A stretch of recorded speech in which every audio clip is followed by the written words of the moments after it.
pa kujificha. Minajua shida zangu yeye atazitatua. Bila Yesu,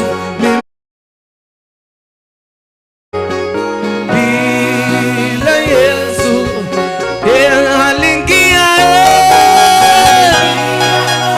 Bwana kaniambia ewe mwanangu, usili halingia. Baba kanipa, kaniambia ewe, usili, minajua shida zangu mimi Bwana. Bila Yesu mimi, bila Yesu halingia. Kanipa, kanipa, kaniambia ewe eba, halingia. Kanipa kutu, kaniambia ewe mwanangu, usilie. Minajua shida zako, minajua shida zako. Bwana Yesu, bila Yesu,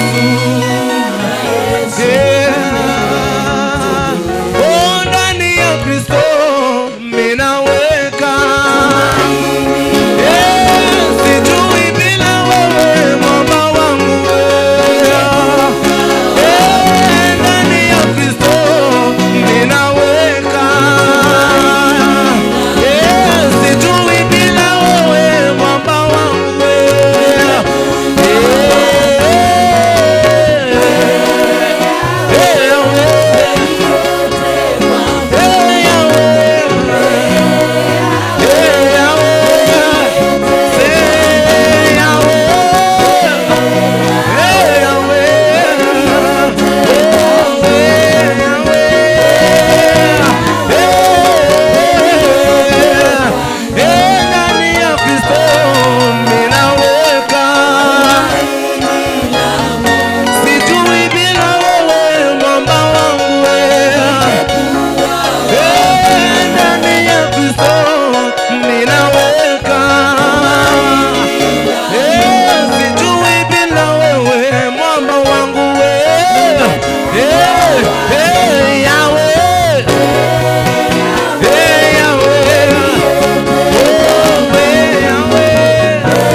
Worship you today. Inua sauti yako mwambie Yahweh, wewe ni yote kwangu Baba. Yahweh, wewe ni yote kwangu Jehova ji. Wewe ni yote kwa uhai wangu. Wewe ni yote kwa maisha yangu. Wewe ni yote Baba, hakuna mimi bila wewe Jehova. Wewe ni yote Jehova Mungu wangu. Wewe ndiye neema yangu Baba yangu. Wewe ndiye ushindi wangu ribazeta rabaziaya. Wewe ndiye ushindi wangu Jehova. Wewe ndiye nguvu yangu Yesu. Siwezi bila wewe. Siwezi bila wewe.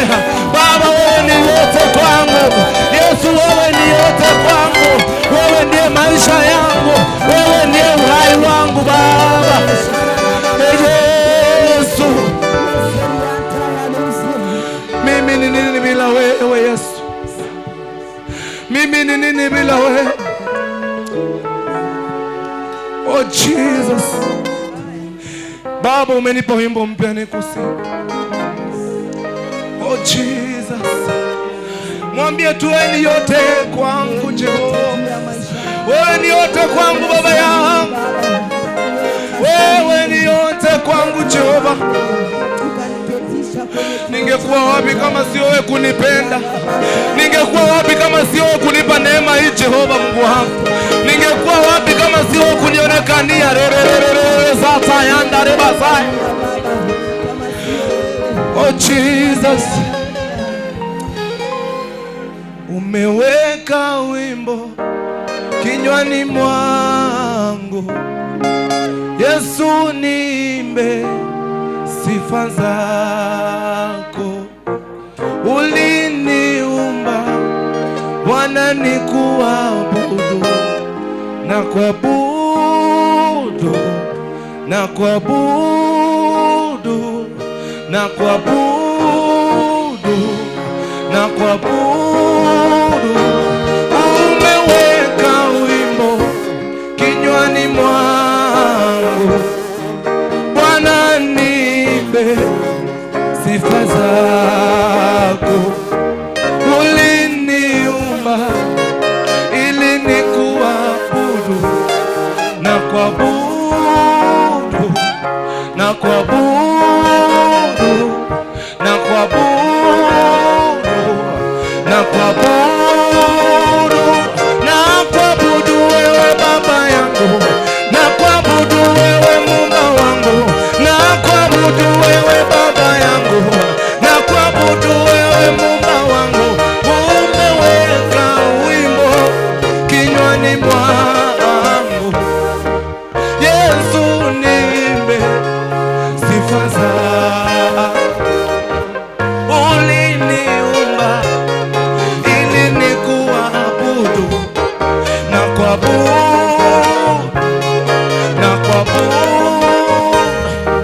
na kuabudu wewe Baba yangu, na kuabudu wewe Baba yangu, na kuabudu wewe Baba yangu, na kuabudu wewe Muumba wangu, na kuabudu wewe Baba yangu. Mana ewe Baba juu ya vyote Baba, sifa hizi zifike Baba, wimbo ukawe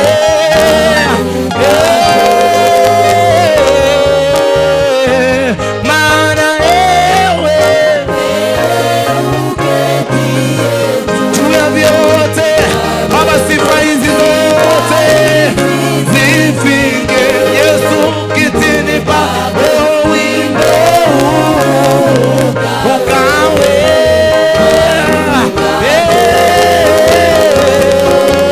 Baba, mana wewe Yesu juu ya vyote Yesu, sifa hizi zifike kitini pako, wimbo ukawe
Wacha tu nikusifu Baba kwa umbali ambao umenifikisha.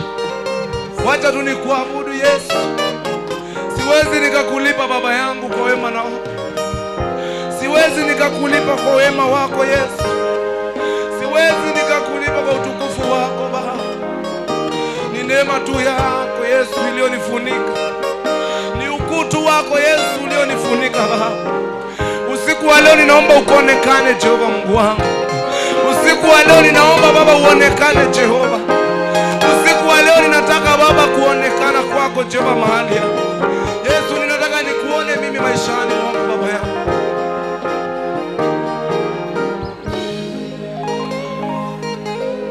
Nikuabudu, umenipa kutumika chini ya pendo lako.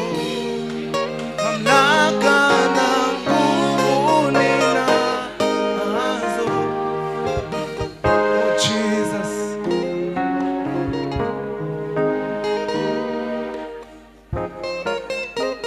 Baba, umenifanya ibada nikuabudu, umenipa kutumika chini ya pendo lako. Mamlaka na nguvu ninazo, kufanya lolote utakalo, manawe upo ndani yangu, manawe upo ndani yangu. Umenifanya ibada Yesu, umenipa chini ya pendo lako. Mamlaka na nguvu ninazo, fanya lolote utakalo, maana wewe Baba upo ndani yangu, maana wewe Baba upo. Yesu, umenifanya ibada. Yesu, umenipa Baba. Yesu, mamlaka. Yesu, fanya lolote utakalo, maana wewe upo, maana wewe upo. Umenifanya Yesu, umenifanya ibada, umenipa kutumika chini ya pendo la mamlaka Baba.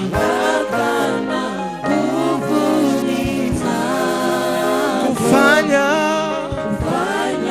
lolote utakalo, maana wewe Baba upo. Maana upo Baba, Jesus.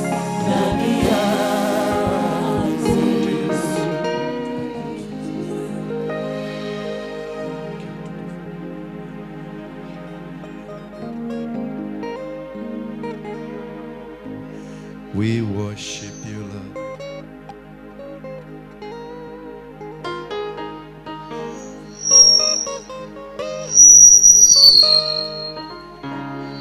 Fungua kinywa chako ukamwabudu. Mwabudu. Let's pray.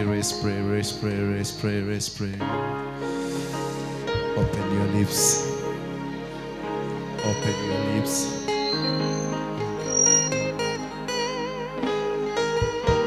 Open your lips. Kinywa chako. Fungua kichwa. Fungua kinywa chako. Mwaparalia Ngai, mwaparalia. Weka hiyo motugo. Otireka yogyo hiana. Weka gaoria okureda. Shake it, representa ya seke hai. Zoyara na baba shende saish.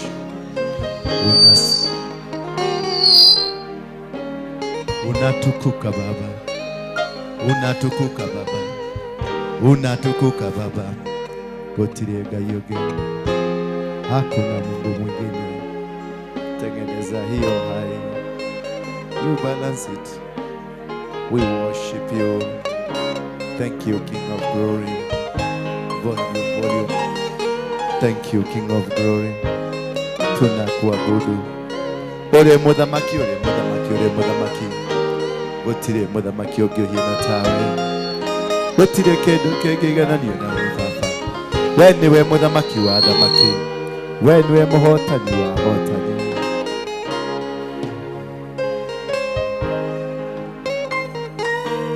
Oh yes. Yes. Endelea kufungua kinywa chako. Fungua kinywa chako. Mwambie Mungu.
Thank you. Thank you Jesus. Endelea kumwabudu Yesu. Endelea kumwabudu tu. Fungua kinywa chako, zungumza na yeye. Mwambie niko hapa. Niko hapa. Isaiah alimwambia here I am. I'm ready to be used. Here I am. Niko hapa. Mwambie niko hapa. Nitumie tu kama chombo. Mwambie niko hapa, zungumza tu na mimi. Mwambie masikio yangu nimeyaweka wazi, nataka kusikia. Nataka kusikia wewe. I want to hear you. I want to hear you. I want to hear you, Lord. I want to hear you. Nekwenda gukuigua Ngai. Nekwenda gukuigua. Unastahili kuabudiwa.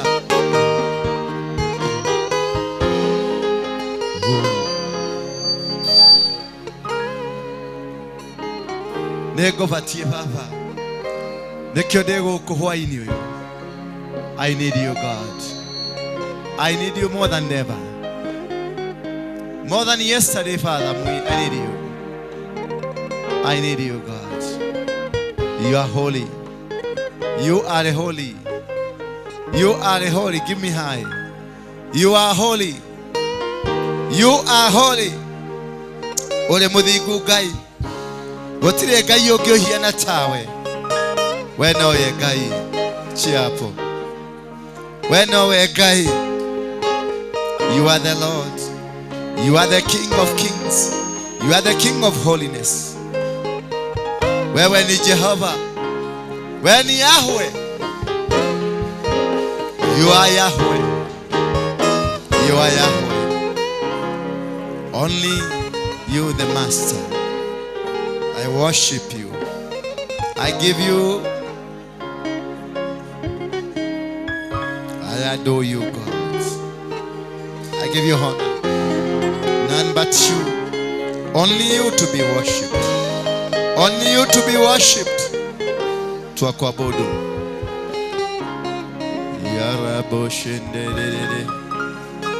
Ushakatara babarama sendelele. Tunakuabudu jioni hii. Nakushukuru Baba kwa sababu wewe ni Mungu mwenye uwezo. Hakuna Mungu mwingine ila wewe. Wewe ndio mwenye mbingu na mwenye dunia. Tunaunganika pamoja na makerubi na maserubi tukisema wewe ndiye Mungu. We worship you, God. We worship you, Father. Guza watoto wako leo. Zungumza na watoto wako leo. Wako hapa. They are ready. They are ready to hear from you. They are ready to hear from you. They are ready to hear from you. Wako tayari kusikia kutoka kwako. Wako tayari. They are ready to hear from you. You are master. You are the master. You are the King of kings. Wewe ni mwema, haufananishwi. Wewe ni mwema, Bwana. Wewe ni mwema, Wewe ni mwema, haufananishwi. Wewe ni mwema, Bwana. Wewe ni mwema, wewe ni mwema, haufananishwi. Wewe ni mwema, Bwana. Wewe ni mwema, Bwana. Wewe ni mwema, haufananishwi. Wewe ni mwema, Bwana. na kuabudu na kushukuru Baba. Asante kwa kutufatia nafasi nyingine hii tukaweze kukuabudu. Tunaungama pamoja na makerubi na maserubi, pamoja na mamilioni ya malaika walioungama mbele zako wakisema wewe tu ndio unayestahili. Baba, kanitumie kama chombo nikaweze kuwasilisha ujumbe wako kwa watoto wako. Waliofungwa wakafunguliwe na walioshikwa mateka wakaachiliwe. Katika jina la Yesu Kristo naomba na kuamini. Mtu mmoja aseme amen. Wageukie watu wawili watatu, waambie karibu kwenye ibada ya mkesha.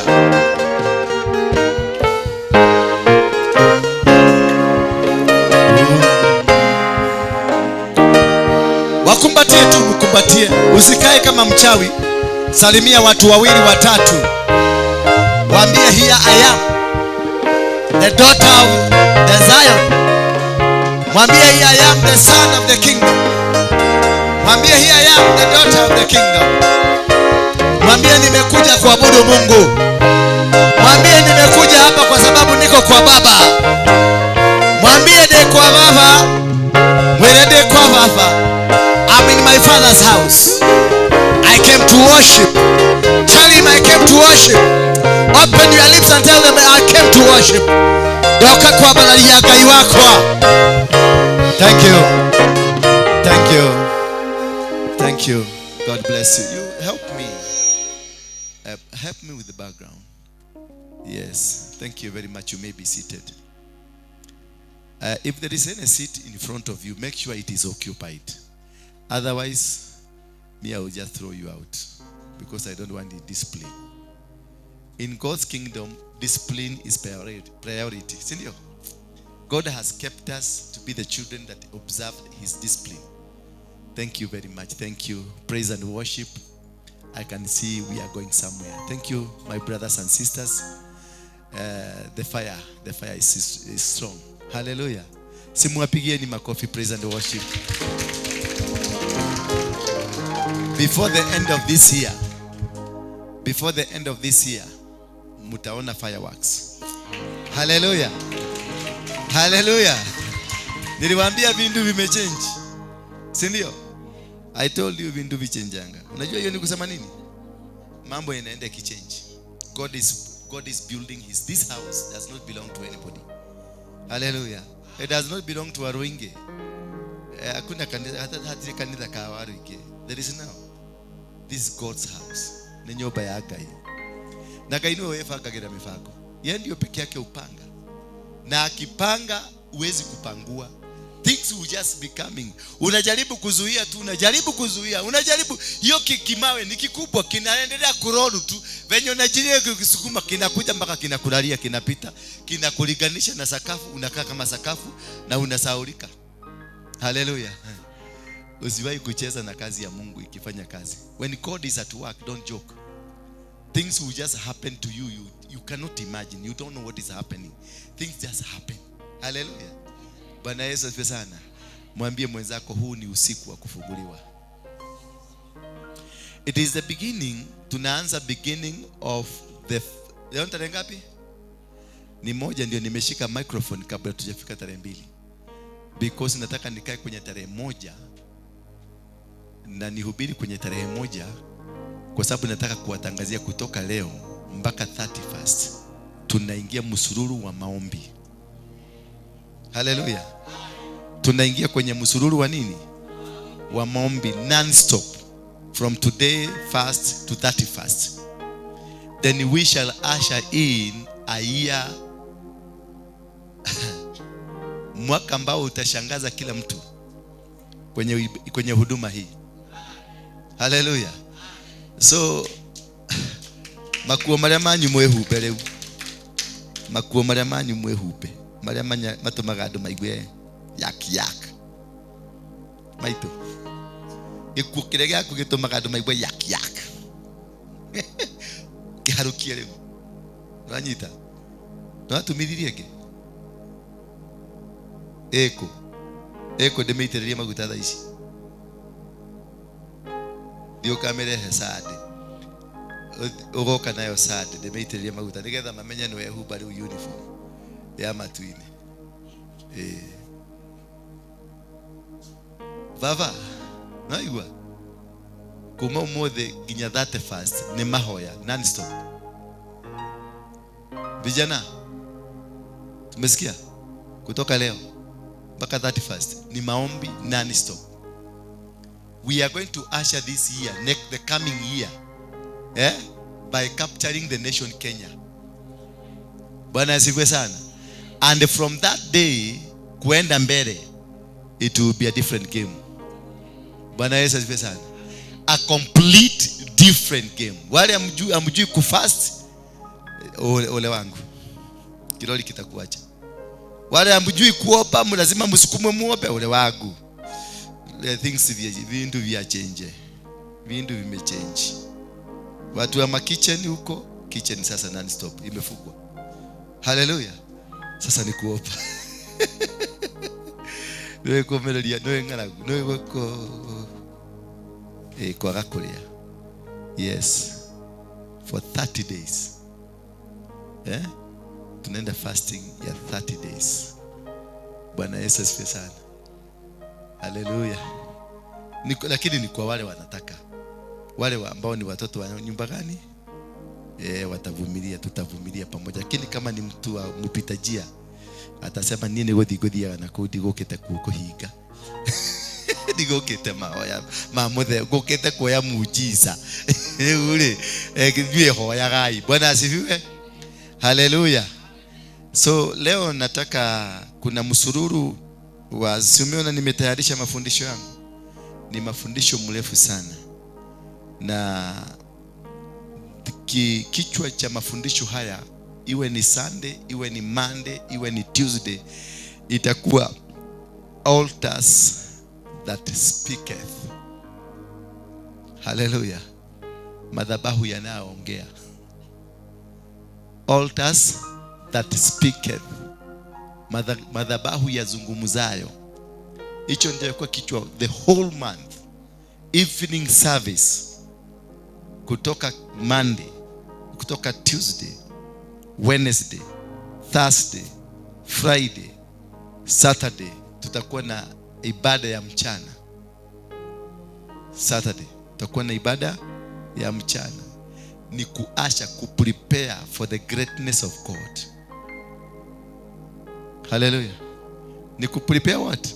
Wana wa Israeli walipoambiwa sasa wakati wa kuondoka Egypt umefika, walipangwa, wakatayarishwa, wakafunga, wakajitayarisha safari ya kuondoka. Hallelujah. Na ndio nakwambia sasa ni muondoko. Next year will be a year that has never been seen. Hallelujah. Wataingia kwenye ndege watoke Amerika wakuje. Wataingia kwenye ndege watoke Japan wakuje. Kama mjaona wa Chinese wakiokoka ni mwaka ujao wanakuja kuokoka.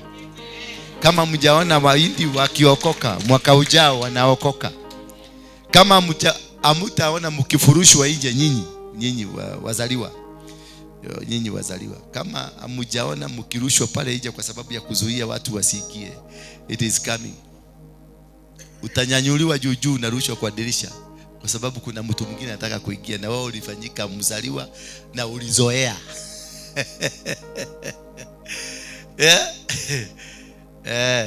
Bwana asifiwe. Habari zenu? Mko wazima? Lakini nawapenda sana. I love you. Kadada, sasa nakupenda. Sema nakupenda pia.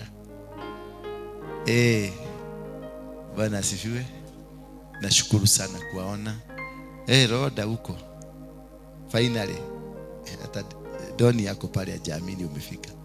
Hata Buju ameshindwa kufunga mdomo. Imekaa tu hivi wazi na chungulia. Ati Roda ameuka, Roda ndio huyu. Haleluya. Hiyo ni kazi tu ya Mungu.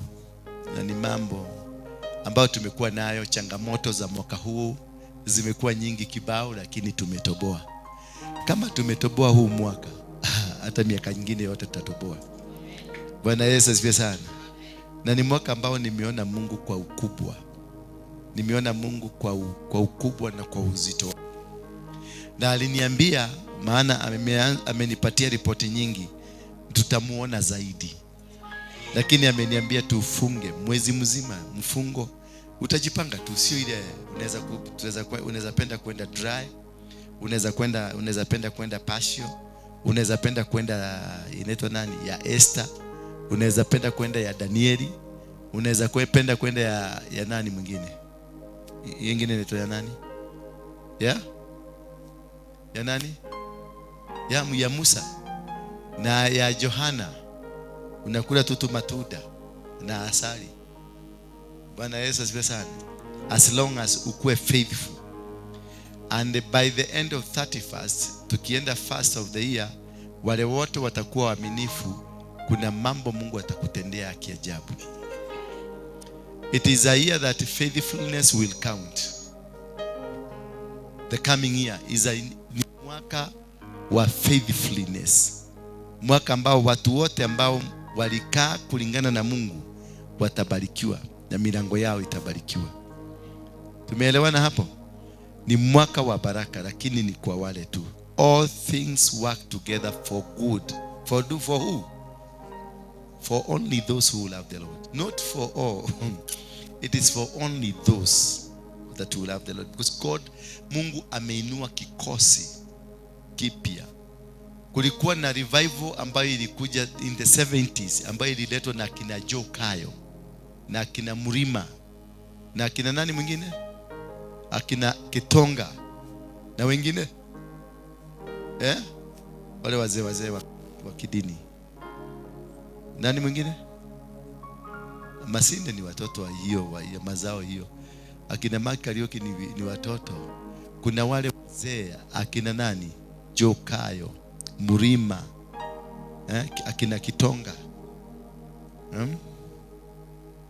akina Tumuising. They brought a revival. Na hiyo revival imezeeka. Imeenda 50 years. Imezeeka. God anaanzisha from 31st. Prepare ground from 31st, the new revival with the new outfit, with the new characters. It will take over. And the wave will take over from Kenya to the rest of the world. Kwa hivyo jitayarisheni because mtasafiri. Hamtanyimwa visa. Mtasafiri. As long as ni revival, hamtanyimwa visa.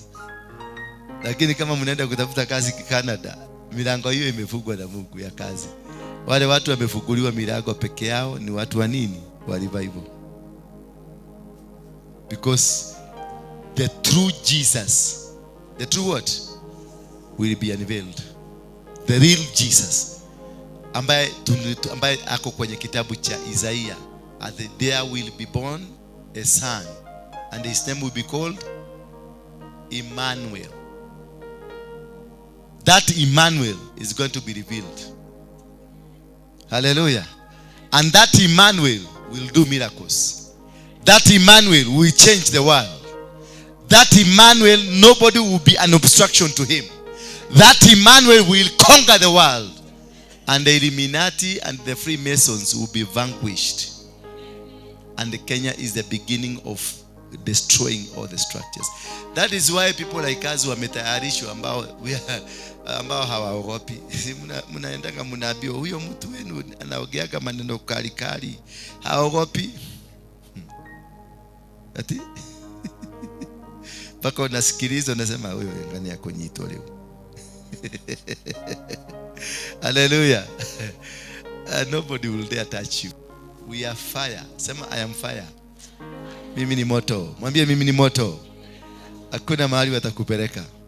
So in that topic ya altars that speaketh, we are going to look at a topic ambayo nimeona ni muhimu kwanza nishughulikie, kisha tutashughulikia hizo zingine as time goes by. Tutaangalia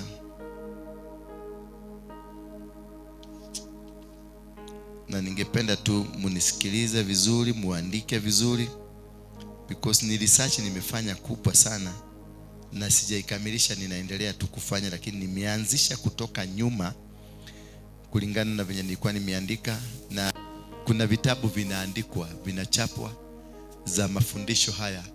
Utakuwa tukiuziwa kwa shilingi 500. Tutakosa 500 kweli? Ama tuongeze ziende 1000, si ndio? Gharama, huduma ni gharama. Neno la Mungu ni gharama. Tutengeneze kitabu kazuri kako na mafundisho yote. Kila mwezi tuwe tunanunua kwa shilingi 1000, kwa sababu tunakuza huduma. Si ndio? Tunakuza huduma, na huduma ni gharama. Hallelujah. Hallelujah.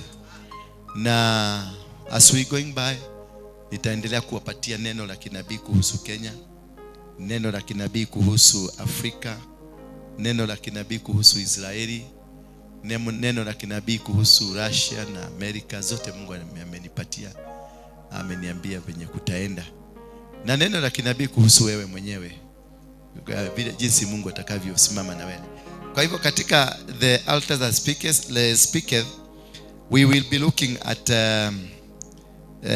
importance of sacrifices, umuhimu wa dhabihu.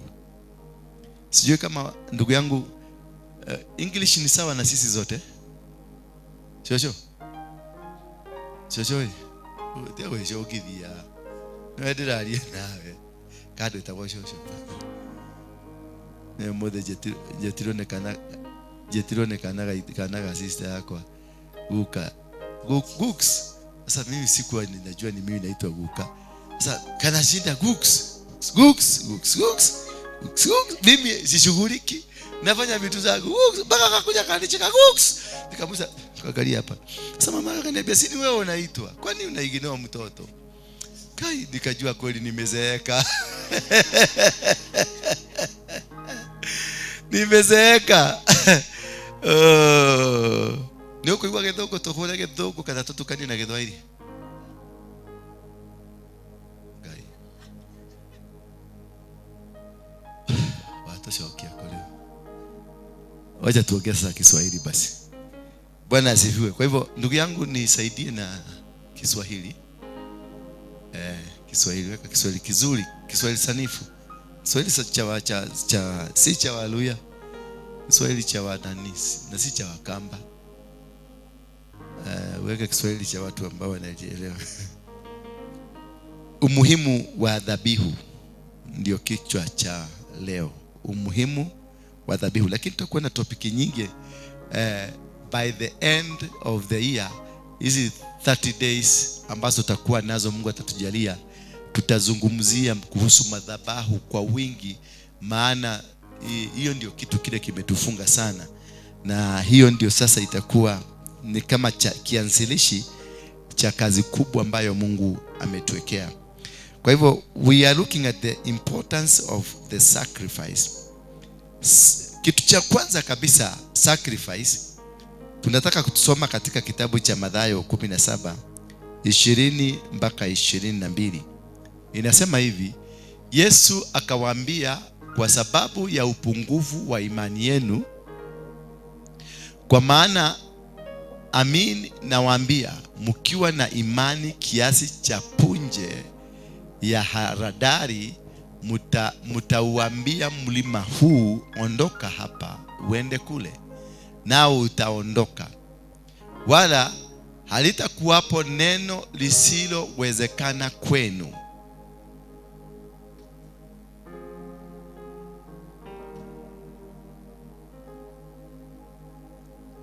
Lakini namna hii haitoki ila kwa kusali na kwa kufanya nini?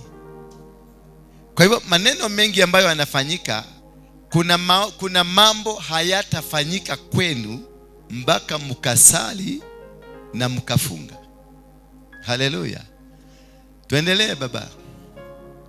Nao walipokuwa wakikaa Galilaya, Yesu akawaambia, Mwana wa Adamu anakwenda kutiwa katika mikono ya watu, nao watamuua, na siku ya tatu atafufuka. Haleluya. Ya kwamba sacrifice ama dhabihu iko na nguvu ya kuachilia ushindi. Sasa tusema power ni nguvu. Kiswahili sanifu. Power ni nini? Ni nguvu, si ndio? Sacrifice has power, sacrifice releases power. Dhabihu inaachilia nguvu ambazo ni za kipekee. Na hizo nguvu ambazo zinaachiliwa za kipekee, zinaachiliwa kwa sababu ya kufunga na kusali. Kwa hivyo kufunga na kusali ni sacrifice. It is a sacrifice that empowers you to release power. When you fast, wakati unafunga, unafanya mwili wako unautenganisha na mambo ya kidunia, uhalisia wa kidunia. Alafu unaupa mwili wako na kuwa na nguvu ya kupokea mambo ya kiroho. Unakuwa na uwezo wa kuambia mlima ondoka, na unaondoka. Kwa hivyo kuna magonjwa ambayo yako ndani yetu, tunaposema yaondoke, hayawezi kuondoka mpaka ufunge na usali. Lakini ukifunga vizuri na usali vizuri, utakemea kansa na itaondoka. Utakemea ukimwi na utaondoka. Utakemea umaskini na utaondoka. Utakemea jambo lolote lile ambalo limekuwa katika maisha yako na utaondoka. Kwa hivyo unahitaji, you need this sacrifice ya kusali na kufunga. You need this sacrifice ya kufunga. Ndio kwa maana nimekuambia mwezi huu wote we are going to fast. You may decide, wewe ndio utajichagulia tu unataka kufast namna gani. Kuna wale mnataka tuende dry, tutaenda. Kuna wale mtataka tuende passion, tuende. Kuna wale mnataka tuende ya kulala, tulale. Bwana Yesu asifiwe sana. Unajua hata kulala pia ni sacrifice. Bwana asifiwe sana. Hiyo ndio the one importance, umuhimu mmoja wa kufunga. Umuhimu mmoja wa kutoa dhabihu hii ya kufunga. Inakupatia nguvu ya kuweza kufanya mambo. Inakupatia nguvu ya kuweza kuvunja miamba katika maisha yako. Inakupatia nguvu ya kuweza kuwa chini ya mwamba ambaye ni Yesu. Niko chini ya mwamba, mwamba juu yangu, Yesu nifiche ya mwamba. Mwambie adui zangu, niko chini ya mwamba, Yesu nifiche, niko chini ya mwamba. Niko chini ya mwamba kwa sababu nimefanya dhabihu ambayo imeniwezesha kuwa na mahusiano mazuri na Yesu.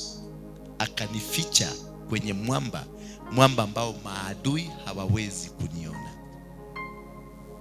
Hata unawashurutisha, ambia maadui zangu niko chini ya mwamba. I'm under the protection of the Holy Spirit. I'm covered by the blood of Jesus Christ. I'm not an ordinary person. I got the power. Niko na uwezo. I got the authority to say. I got the authority to command. I got the authority to triumph over snakes and the scorpion, and they cannot affect you. Only by fasting, only by a sacrifice of fasting, you can be able to triumph over snakes and the scorpion. Unazikanyaga na haziwezi zikakuumisha, maana wewe mwili wako umeutayarisha kwa vita vya kiroho. Maana mwili unaweza kukubali, lakini roho anaweza kukubali, lakini mwili ukakataa. Kwa nini? Kwa sababu haujaunganisha the spirit and the body. You need, by fasting, we connect the spirit and the body so they act in an uniform way. Hallelujah.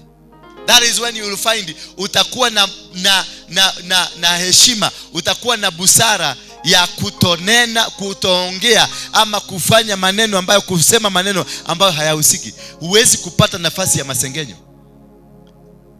When you fast, when you have this sacrifice of fasting, you got the power to say no to evil.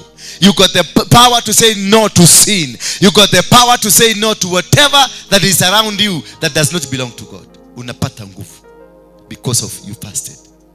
That is a sacrifice. Fasting is a sacrifice. For those who didn't know that fasting na kutoa dhabihu ile unatoaga hapa na fasting zote ni the same. Bwana Yesu asifiwe sana. Twende namba 2, angalie. Sacrifice number 2. Sacrifices, we are in the importance of the sacrifices. So importance number 2, sacrifices break and avert curses. Sacrifices breaks and averts curses. In the book of Genesis, Noah built an altar to the Lord and took some of every clean animal and some of every clean bird and offered burnt offering on the altar. Hallelujah. Alifanya nini? He took part of the clean. So your sacrifice for it to avert crisis from anything that is happening in your life, your sacrifice must be clean. Dhabihu yako lazima ikuwe ni dhabihu iliyo safi, isiyo na madoadoa, isiyo changanyika. Na inaweza kuwa nzuri kwa sababu ya wewe mwenyewe umejitoa kama sacrifice iliyo dhabiti. Bwana asifiwe. Tuendelee baba. And when the Lord smelled the pleasing aroma, the Lord said to his heart, it opens, a sacrifice opens the heart of God. I will never again curse the ground because of man. What has caused God to change his mind? The sacrifice. This has caused God to change his mind. I will never again curse the ground because of man. For the intention of man's heart is evil from his youth. Neither will I ever strike down every living creature as I have done. He did something that was mysterious. He destroyed the earth. He struck down the earth. Akasema, sitafanya hivyo tena. I will never do it again. And what has caused it? Because he gave a sacrifice of clean animals and clean birds. So when you are giving a sacrifice, must be a clean sacrifice for you to touch. And when the Lord smelled the pleasing aroma, it is pleasing, pleasant. The Lord said in his heart, he talked to himself, when you give a sacrifice ambayo ni safi, isiyo na madoa, isiyo na uchafu aina yote ile, you will force God, unamlazimisha Mungu ajinenee. He spoke to himself. He never spoke to anybody. Alisema, he spoke to himself. I will never again. He regretted. He felt sorry. So the sacrifice that you give makes God change his mind. He will never even tell you. He will do it privately. Because umenua mutoria. Nua heheja ngoro yake. Nua murutira goko na itheru. Ginya aigwa. No, this is too much. This man, Noah just did that which was so powerful. A very clean animals, very clean birds. He chose the best. So the sacrifice that touches God is the best sacrifice. Na ninataka mujifundishe kutoka leo. Kushinda moyo wa Mungu ni kutoa sacrifice iliyo safi. Sio to mangotola tule mnatoaga hapa. Ni kutoa sacrifice iliyo safi. Bwana Yesu asifiwe sana. Kutoa kitu. Angalia Abel, wakati alitoa dhabihu yake ilikubalika, maana ilikuwa safi. Lakini wakati Kaini alitoa yake ilikataliwa. Kwa nini? Kwa sababu kuna utofauti wa kutoa. Sio kutoa sacrifice, sio kutoa sacrifice tu. You must gauge it. Lazima uiangalie. No ihutie gai. Can it touch the heart of God? Whatever I am giving today, can it touch the heart of God? Learn to fight your battles with the sacrifices. Maombi ni mzuri, lakini maombi mingi wachana nayo. Weka sacrifice mingi, and you will see the power of sacrifices. The power of sacrifice touches the heart. And the Lord said in his heart, I will never again. He even swore. Alisukumusa na akaapa, I will never again. Sitawahi. The challenges ambazo mnapitia, give a sacrifice and God will come. He will touch you at a heal. Iwe ni ugonjwa, iwe ni matatizo, iwe ni chochote, laana yote iliyo katika familia yako, wakati utainua dhabihu, Mungu mwenyewe ataapa. He will swear. And he will not swear with you. He will swear to himself that never again. Hakuna siku nyingine. Digeko ureki. Mother ni awasho. At the digeka, this is God himself speaking to. That from today, the disease, the challenges that you have, the problems that you have, the whatever challenge, whatever that has happened to you, God has sworn, ameapa, I will never again. Sitakubali tena ugojeke, sitakubali tena unyaganywe, sitakubali tena biashara yako ianguke, sitakubali tena mtoto wako akunywe bangi, sitakubali mtoto wako akunywe pombe, sitakubali udharauliwe, sitakubali, yani sitakubali. Ni Mungu ameapa yeye mwenyewe. He is not involving you, but because you involved him with clean substance. Hallelujah. Because you involved God with a clean substance, he will never come to you. He will go to himself. Because he was touched. Yani uwekage koginya gai atuka touched. Nyudu akuruta nyamu. Clean animals, clean birds. That when you are giving your sacrifice, look at it once, look at it twice, look at it thrice, look at it 4 times, look at it again and again. See whether it is worthy being taken to God. Na umasikini itawaondokea. Hautaona umasikini tena. Umasikini sio kuenda kuomba. Ati niombe kumeharibika. No. It is about giving. Touch the heart of God. Guza. Maana hii kile kumalizo ile maji ilikuja, ilileta utajiri ama ilileta umaskini? Wakati wa Noa ilileta umaskini ama ilileta utajiri? Mungu aliangalia tu, akaangalia kaona this is too much. This is beyond. Baka akabadilisha akasema, na akaapa na mwenyewe akasema sitarudi tena kufanya hivi. Because ameona the damage alifanya. Lakini licha ya yote hayo yalifanyika, licha ya damage ambayo ilifanyika, huyu mjamaa bado alienda kwa Mungu with clean substances. with clean animals. Licha ya the challenges you have, you give to God the best. Despite that kwako hakuna chakula, hakukukuliwa jana, usijali, nenda kwa huyo Mungu with the best. You will challenge his heart. Unajua kwako hakuna, kumetezeka, biashara hakuna jambo linafanyika. You will go to God with the best of that which you have, and you will touch him. Ataangalia, kumbe huyu mtu ananipenda hivi. Hata kama gharika imekuja, matatizo yamekuwa mengi, magonjwa yamekuwa mengi, wameteseka pakubwa, but still this man loves me this much that he gave me the cleanest of the cleanest. You will have touched. You must know how to touch the heart of God.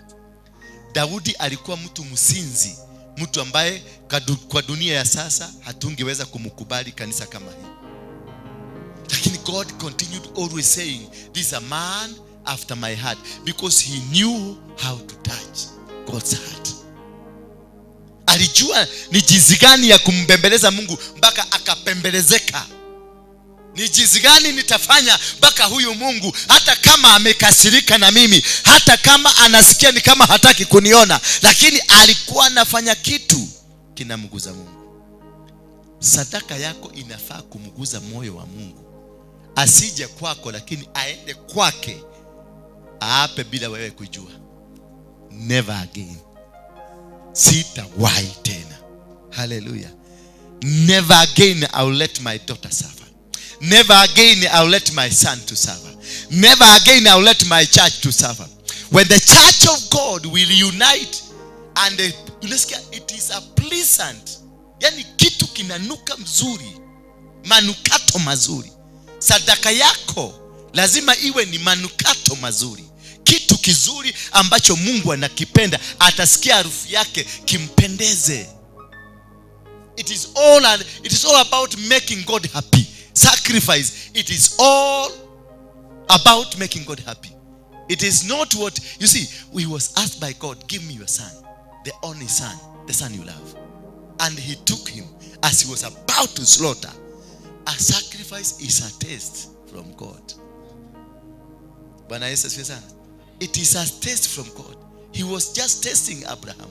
He knew Abraham, he wanted to bless. When God wants to bless you, amepanga kukubariki, atakuletea majaribu. He will test you. Hallelujah.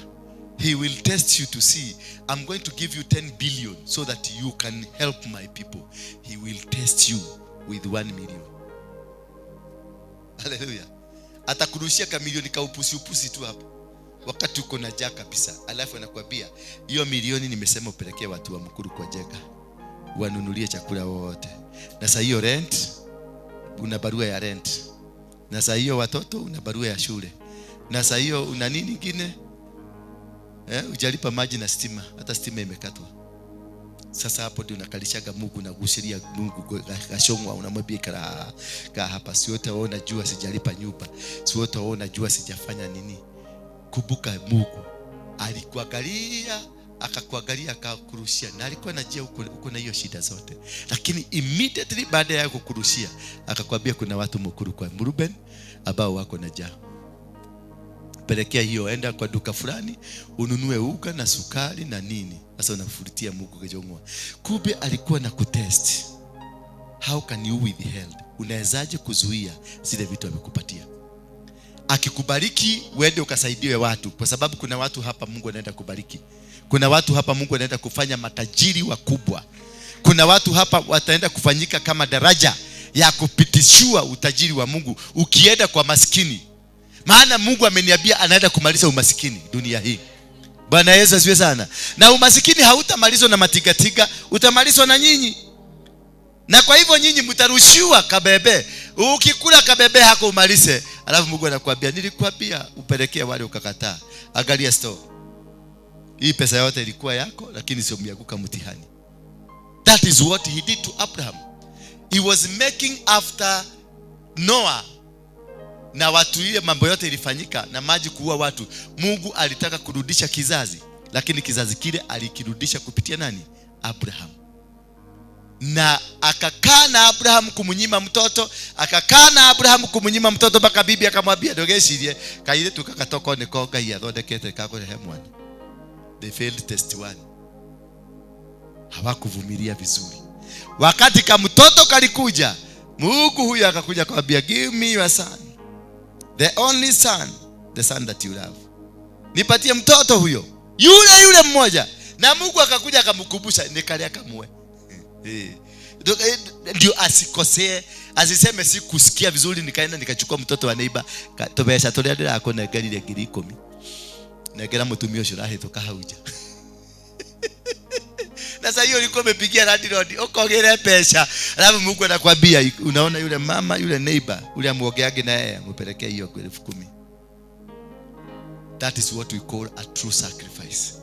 Yenye utaipeleka tu hivi mpaka unasikia miguu ni mizito, ikitembea unasikia miguu, unainua mguu hii, unainua hii, unainua hii, alafu unaweka kwa mfuko pahali pesa iko, unaona mikono vidole vimekataa kufunguka kabisa, unarusha hivi zinashindwa kushika noti mpaka unavuruta yote iaguke chini. That is when you'll know ukifaulu kupatiana bila kuwa na kugumizi, unajua umepita mtihani. Bwana Yesu asifiwe sana. Hiyo inaondoa curses. A sacrifice inaondoa curses ambazo ziko kwenye familia, ziko kwenye maisha yako. Zile curses ambazo ziko kwenye nyumba kama hii, kanisa kama hii, zile curses ziko na watu kama sasa hapa. Unakuta kuna mtu anaweza kwenda, anaenda kuzungumza mambo ya pastor wenu. Unaenda unafuruta mtu hapo, unasema huyu pastor ananitokosa, huyu pastor amenipeleka mahali kwa hoteli, huyu pastor amefanya hivi, huyu pastor anafanya. Wakati utasikia umeanza kuzungumza maneno kama hayo, you are operating in a curse and you need to do a sacrifice. The day you open your mouth kumzungumzia your spiritual father ama a person that you are under spiritually, siku ile utafungua ukute umefungua mdomo yako, it is a curse that will hang over your neck and it will require you to sacrifice. Bwana Yesu asifiwe sana. Hata kama nimekuja nimekutokosa, nimekupeleka kwa mkahawa, yeshona hapa tu, nyamazia na ukae peke yako. Hallelujah. Don't tell anybody ati nilikupeleka, ati alikuwa alifanya hivi.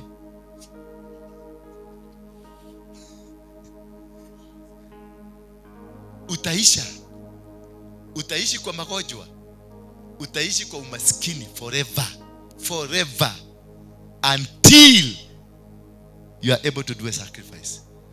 If you have ever spoken kuhusu pastor wako ama mkubwa yako, usipotoa dhabihu, hakuna hiyo kitu itakushika hapa. It will carry you. Na hata kukuua itakuua.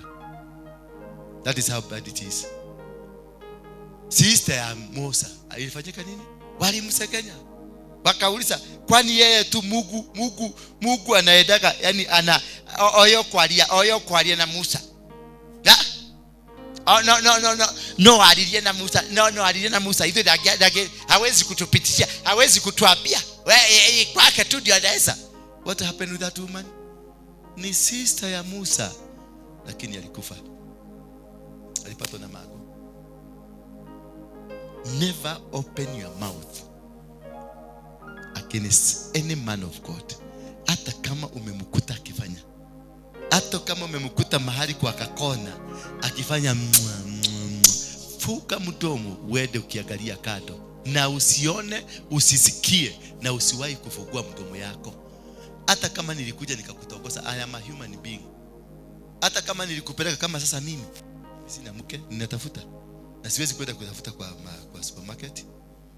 Nilikupeleka date, kana gukoreria barabara, date gutora mukawaini, gugurira gacai, kana gugure to chips, urie utukiria gagwire uguranyo nari ndina gadina ndina modera. Hallelujah.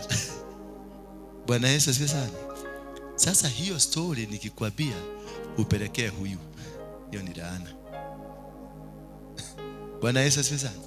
Hiyo ni nini? Itakuwa ni laana na itakufuata na itakuangamiza. Ndio naona watu wengi wamekufa katika ulimwengu wa kiroho. they are all dead. So a sacrifice breaks and averts curses. When you give sacrifices, you will avert such things. Kama wewe ni mtoaji wa sacrifice inayomfurahisha Mungu, inaondosha. Unaona Mungu alisema nini? Kwa sababu ya sacrifice ya kusema ya huyu mtu kutoa wanyama walio wasafi na ndege walio wasafi, Mungu aliondoa laana. He averts, you remove, unaondoa laana yote ile, na haitakuja tena. Na huyu Mungu aliapa akasema hakuna siku nyingine nitafanya hivi. This is because you sacrifice. Nguvu na importance ya sacrifice inakuondolea laana. Kwa hivyo kuwa mwepesi wa kutoa sacrifice, kuwa mwepesi wa kutoa dhabihu. Kila wakati toa dhabihu, usisukumiliwe. Usiwe mtu wa kusukumwa, toa dhabihu. Hapana, kila wakati ni wakati wa kutoa dhabihu. Ukisikia kuna jambo, tolea watoto wako dhabihu. Unakaa mwezi ukipita, mwisho wa mwezi Mungu akikujalia unapata sadaka hiyo ya dhabihu, kuja na picha zako za watoto wako wote, kuja wekelea kwenye madhabahu hapa, wekelea pamoja na dhabihu hapa. Cover them, wafunike kutokana na mambo yote, wafunike kutokana na magonjwa, wafunike kutokana na wachawi, wafunike kutokana na laana aina yote ile, wafunike kutokana na laana zako. Hiyo masegenyo umekuwa nayo, hiyo maneno umekuwa ukipeleka hapa, ukipeleka wapo, kiambia watu, kupiganisha watu vichwa, kukokanisha, hiyo ni laana na itaenda kwa watoto wako. Whatever you do, jump to your children. So ndio uavert watoto wako wasipatwe na hiyo shida, watolee dhabihu. Usikoje mpaka wakati kataanza kuwa kamrefi, usikoje mpaka wakati kataanza kuanguka mtihani, usikoje wakati kako sawa. When your children are eating and surviving, are happily in the family, saa hiyo ndio unatoa, to avert a possible danger that is ahead. Bwana Yesu asifiwe sana. It is to do what? To avert a possible what? Danger. Utakuwa umewafunika, umewakava. Hivyo naona huyu msi alisema, and when the Lord smelled. Hebu rudi kwa 20 tueleze vizuri, naona hiyo washike vizuri. The Noah built an altar. Alijenga madhabahu to the Lord and took some of every clean animal, some of every clean birds, and offered a burnt offering on that altar. Every sacrifice must be taken to the altar.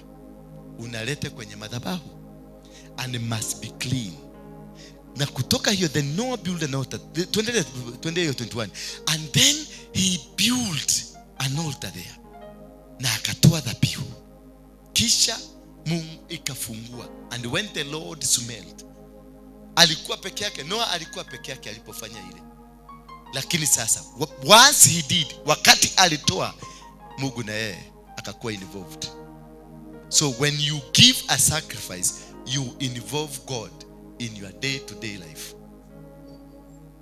Everything that you do. Gari yako ile uko nayo, itolee. Venye unalipanga insurance, itolee sacrifice. Hizo makuku zako na ng'ombe zako, zitolee sacrifice.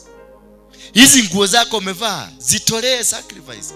Ama unafikiria hizi haziwezi kukuua? Zinaweza zikakumaliza.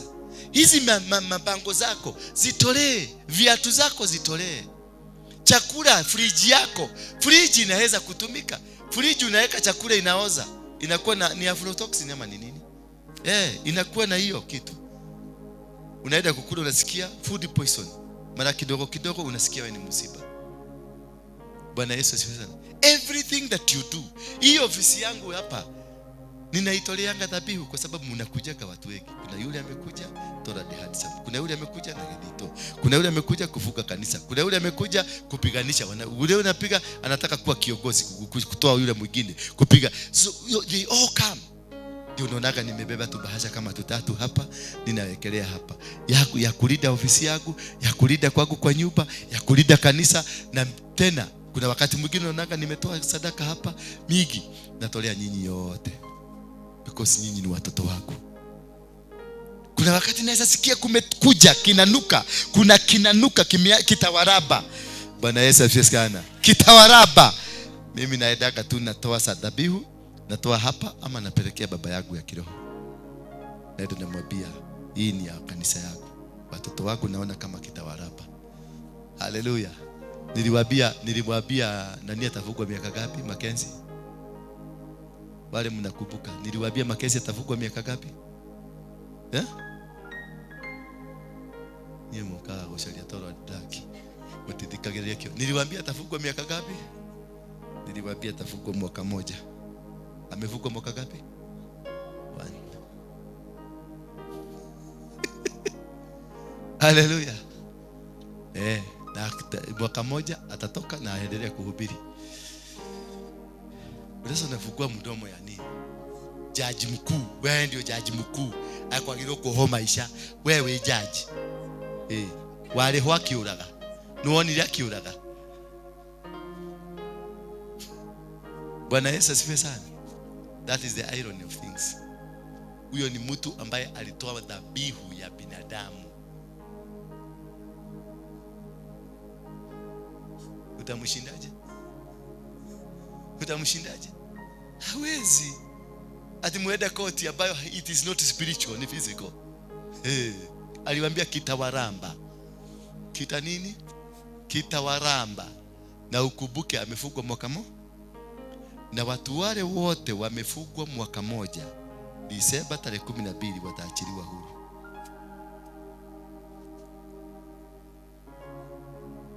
Petty offenders, kwa sababu that's a petty offender, ataachiliwa na atakuja atamingo na nyinyi na mtatembea pamoja na yeye. Kimewaramba hakijawaramba. Bwana Yesu asifiwe sana. So dhabihu inafanya nini? Inaepusha mambo ambayo yangetokea yasitokee. Kwa hivyo dhabihu ni kitu kinaitwa insurance. It covers you. So dhabihu sio wakati kimekuramba, wakati kimekukamata, wakati magonjwa yamekuja, wakati umenyang'anywa mashamba, wakati umenyang'anywa kitu, wakati wewe unataka kuagusha. That is not only the purposes of dhabihu. Itoe hata kabla, when you are enjoying, when you are eating nicely, wakati unakunywa kamaziwa, wakati unakula kanyama mzuri, wakati uko na kale kamutu kako unapenda sana, that is a time.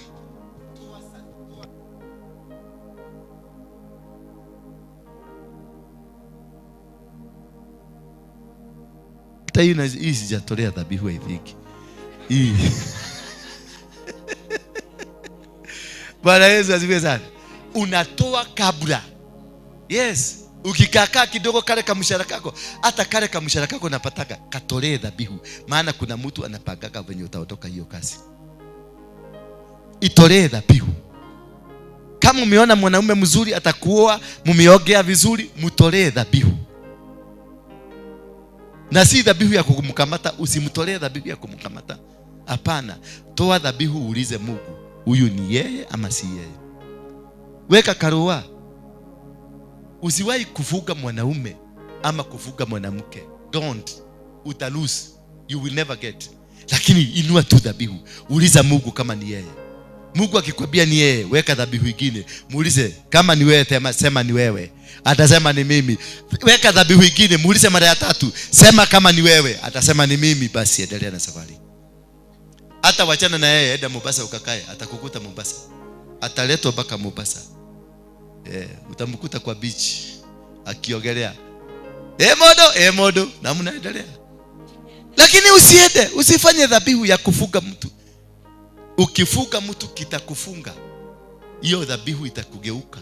Na ndio unaona watu wengi mumezeekea kanisani mkigojea kuolewa ama kuoa kwa sababu mlifuga mtu. Alafu kukakuja kukatokea kademu kengine, nilifuga haka, kukatokea haka. Tena haka nikaangalia nikaona nigeke tikiega, nikachukua haka nikafuga. Tena haka kakaka akageke tikiega, nikaona huyu kingine kikakuja nikafuga, akageke tikiega. Kingine nikakuja. Sasa unakuta nimefuga wangapi? 5. Wataniramba. Bwana Yesu asifiwe sana. Usiwahi kufunga mtu. Never. Dhabihu usiitumie kufunga. Hiyo unabadilika, unakuwa mchawi. Dhabihu inakupeleka mbinguni na dhabihu inakupeleka kuzimu.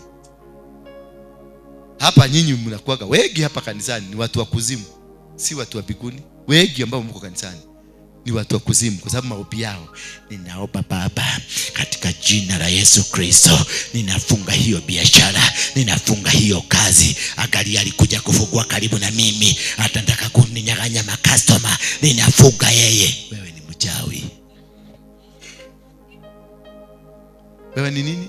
Kuna watu wanakujaga hapa, wanapaga, wanaangalia tu wewe na huyu wanaganga hapo, wanasema tufukuze huyu kanisa.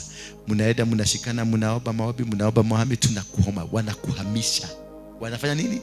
Wanakuhamisha. Na wanaweka sadaka, wanakujaga, wanaekelea hapa. Itafanya kazi ama itafanya? Itafanya kazi. Ndio unaona watu wengi wamefukuzwa kanisa hapa. Tumeruhusi watu wengi sana kwa sababu tuko na wachawi kwa hii nyumba. Wanatoa sadaka, wanakuja naekelea nini? Lakini na mimi nilikuja nikainua sadaka kubwa, nikasema atakaye fanya hivyo yeye mwenyewe kimurabe.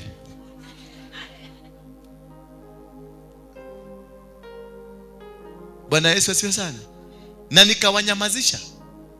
Na bado ninaendelea kunyamazisha. Ninatoa, nilisema kila baada ya siku 7 nitatukua nikiinua dhabihu ya kulinda kanisa, dhabihu ya kulinda watoto. Maana huyu mama amekuja ako na matatizo, si ati alikosa mahali pa kwenda. In fact, ukiona mtu amekuja kwa Apostle Waruinge, amefikiria mara 20. Amefikiria relatives watasema namna gani, amefikiria kule kazini kwa wakiona kwa TV kutakuwa namna gani, amefikiria yake yote, baka akasema kula ni kuogothia, ona kafa mjabe na kutona ni kuogai yale ngothie.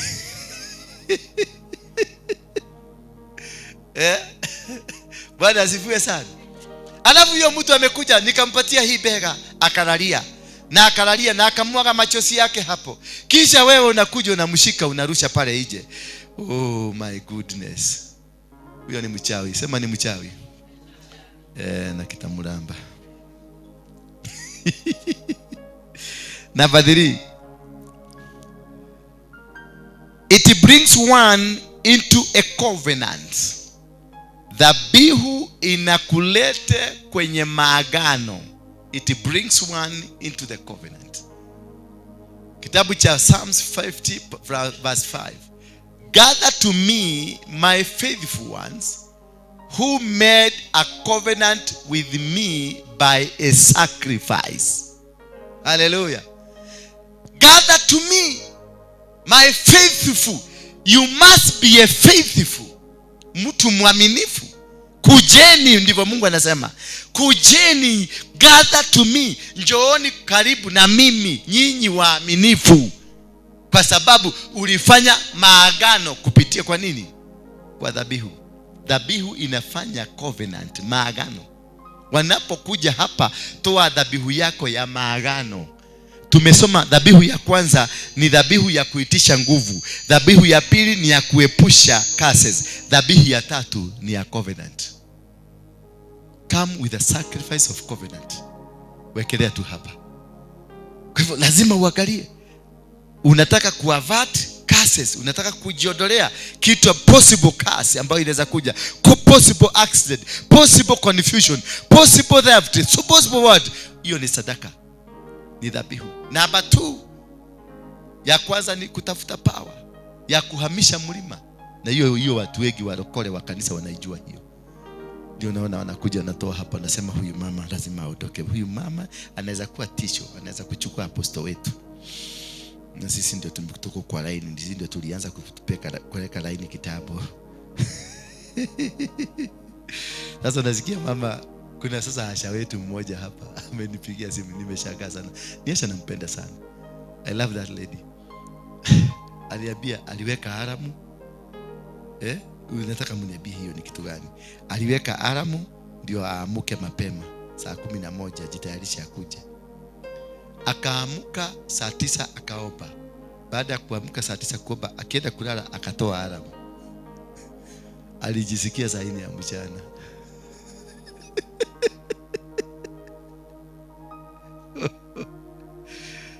Oh my goodness. Si hiyo inakushangaza?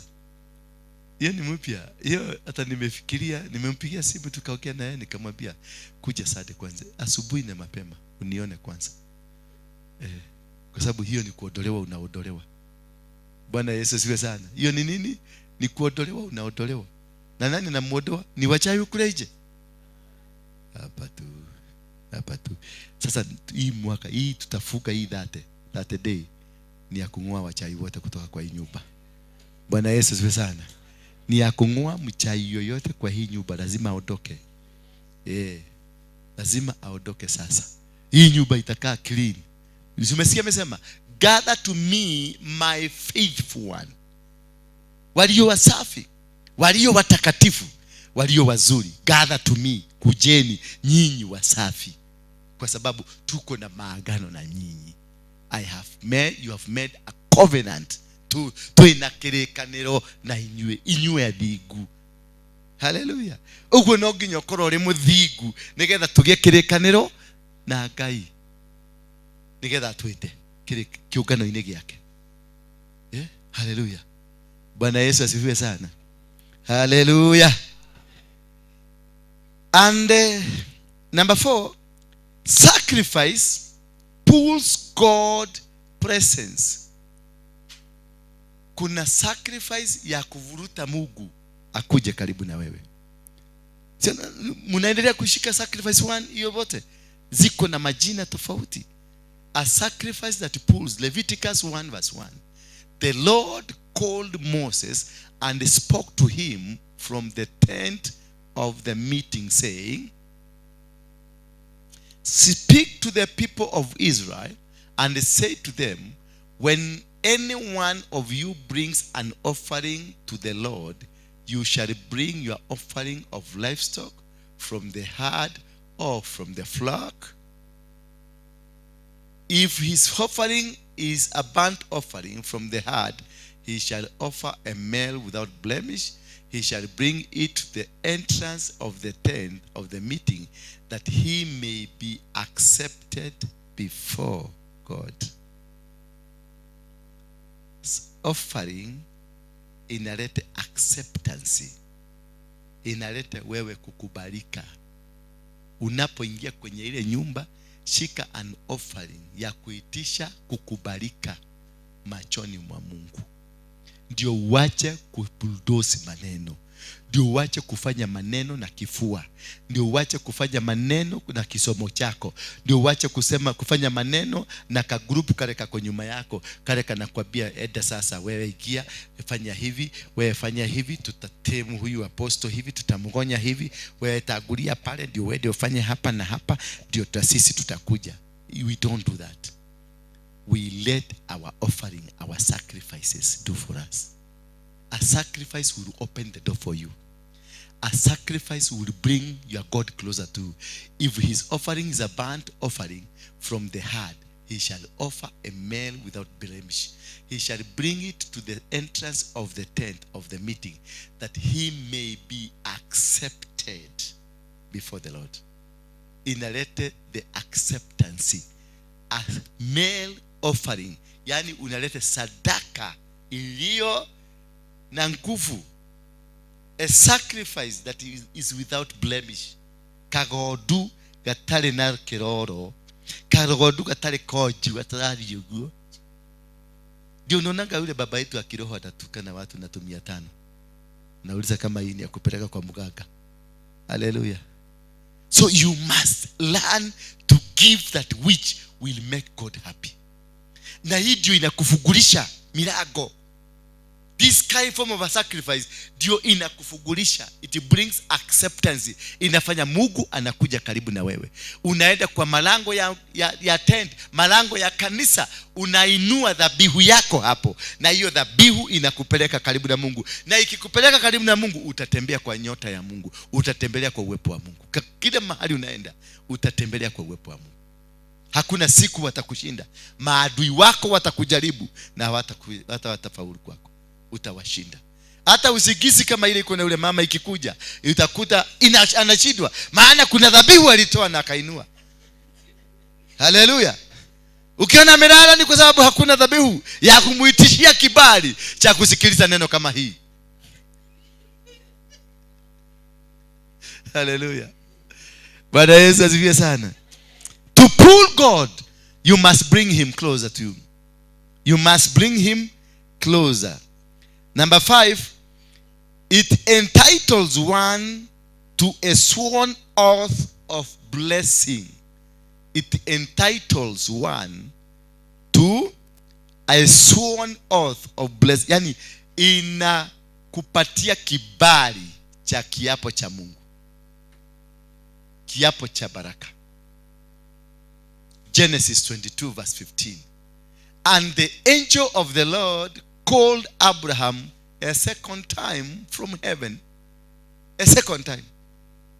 Kwa hivyo alikuwa ameongea and said, by myself I have sworn, declares the Lord, because you have done this and have not withheld your son, your only son,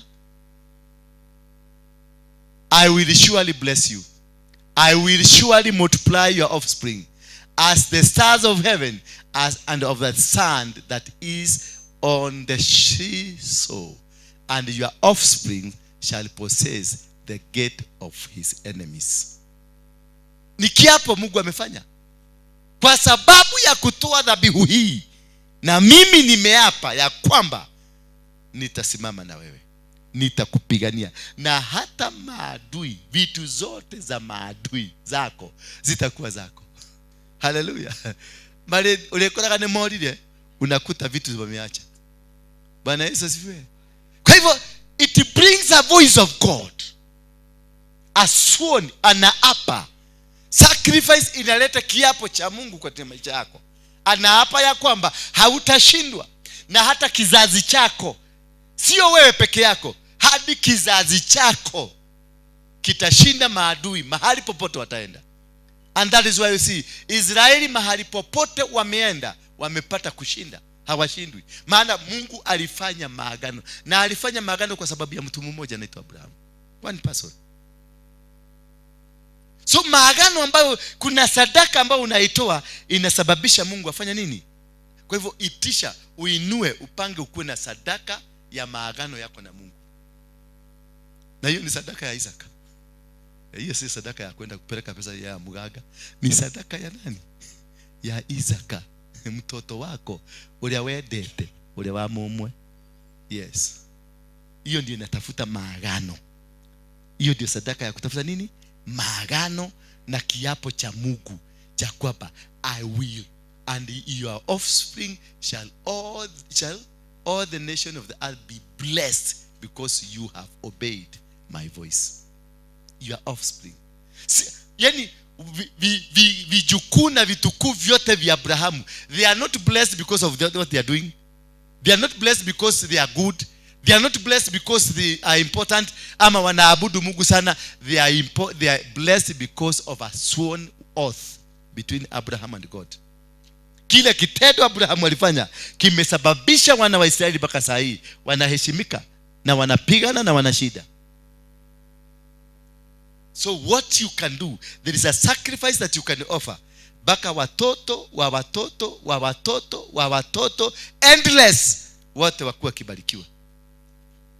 Wale wote tumejiunganisha na hiyo blessing, Abrahamic blessing, unakuta unabarikiwa.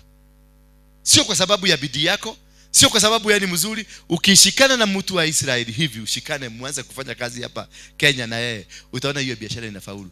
Sio kwa sababu yako, kwa sababu yake. Bwana Yesu asifiwe sana.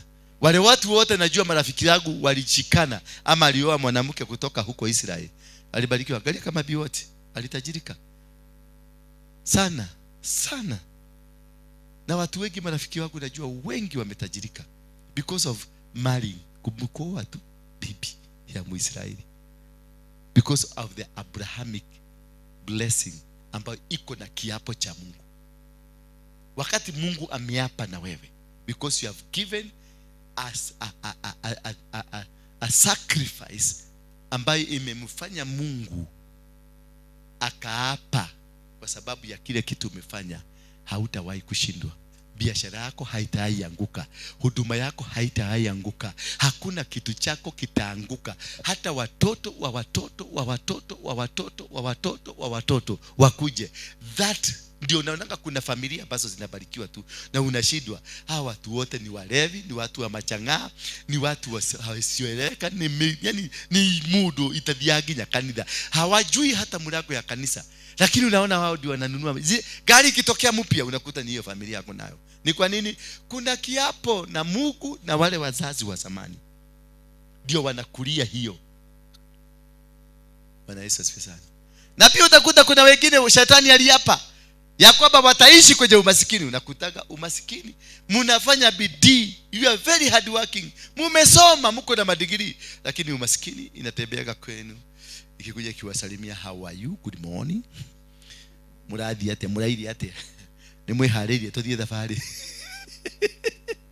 Pale mliachia umasikini, inakuja tena asubuhi na kuambia niweharĩrie tuthie thabarĩ kana tuthiaga. Unajaribu kufanya kila aina because there is a sword. Kuna kiapo kilikuliwa. Hiki kiapo Mungu akikubali tu akule kiapo yako kwa ajili yako, na kuambia utaenda kupumzika. Hata ukienda kulala utakuta pesa zinakukuta tu. Hata ukienda mahali popote useme hakuna kazi nitafanya, utasikia watu wanakuunganisha, wanakwambia nitũragwĩkĩrire ke kabuni, nitũrahingũrire kabuni na nitũragwĩkĩrire ho. Hivyo tu.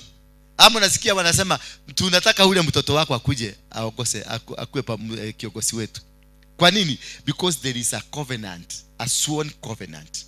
Kuna kiapo Mungu alifanya na hiyo lineage, hiyo familia yenu. Ndio kwa maana unakuta watoto wako wanaitwa, wengine wanaitwa kule, wengine wanaitwa kule, na wanapata baraka nyingi zinawafuata tu, sio bidii, lakini kwa sababu kuna kiapo. Mungu analitaka kiapo chake.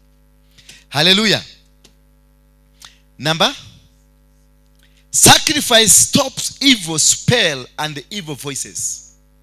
Sacrifice stops evil spells and or evil voices. Kitabu cha Malaki 1:6. A son honors his father and a servant honors his master. If then I am a father, where is my honor? And if I am a master, where is my fear? Says the Lord of hosts to you. O priests who despises my name, but you say, how have we despised your name? By offering polluted food upon my altar. But you say, how have we polluted you? By saying that the Lord's table may be despised. By offering a polluted offering. Kitu ambacho ni chukizo kinakuletea aibu, kinakuletea evil voices, inakubalisha masauti za kishetani, voices, demonic voices, demonic powers to run over you. Ukienda unaenda mtoto, unasikia mtoto wako anakupigia simu, unapigiwa shule, naambia mtoto wako ni mgonjwa. Ni wapi? Ati nasikia watu wanamzungumzia. Bwana Yesu asifiwe sana. Ukikaka unasikia bibi yako alikuwa na chiba, alikuwa na lima, akajikata kidole. Na hiyo kidole imesemekana lazima iende fanyiwe operation because there are evil voices speaking. Kuna mambo yanazungumza katika maisha yako. Unakaa kidogo unasikia bibi mke ako na bwana, lakini kuna kimunaume kinakujaga. Bwana akiwa hapa kinakuja kinamalizia mama. Hapo bwana akiwa tu na asikii. Bwana Yesu asifiwe. Those are the evil voices. The evil powers that speak in your life. Kimudu giroka gigakoma naye na muthia alio hau na ndangĩigua na muthia thigo kuhutia ukaika wewe toka hapa karibu na mimi. No kimudu giki gioka giakoma naye kinyoka uga he korwa rumema korogo mahiano. Kuna mama mwingine alikuja hapa akatuambia benye wanafanyaga yeye hawa vitu haonage kama anaweza pata mwanaume anaweza kufanya hivyo. Mnakumbuka yule alikuja hapa tulimfanya interview, alisema haonangi daonaga tagio na modo. So hata ukimtoa bado ataenda kwa hiyo kitu tena because ako na ile ndani yake ati haoni kama anaweza pata mwanaume anaweza kufanya yenye anasikiaga. Kwa sababu the evil voices zinazungumza katika maisha yake. Number 7. It overall provides protection and defense. It offers or ina provide protection na pia defense. A sacrifice provides for defense and protection. Inakufunika vizuri. Psalms 20 verse 1. May the Lord answer you in the day of trouble. May the name of God of Jacob protect you.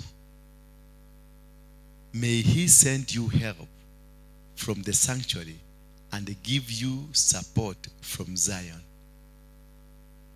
May he remember all your offerings and regard with favor your burnt sacrifices.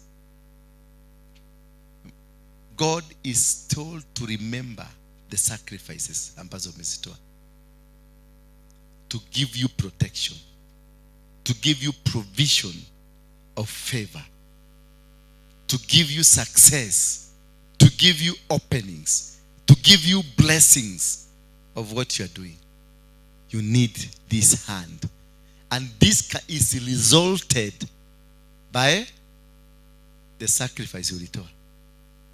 John nimwambia kuna watu walitoa sacrifice zamani, watoto wao wanakulia sasa.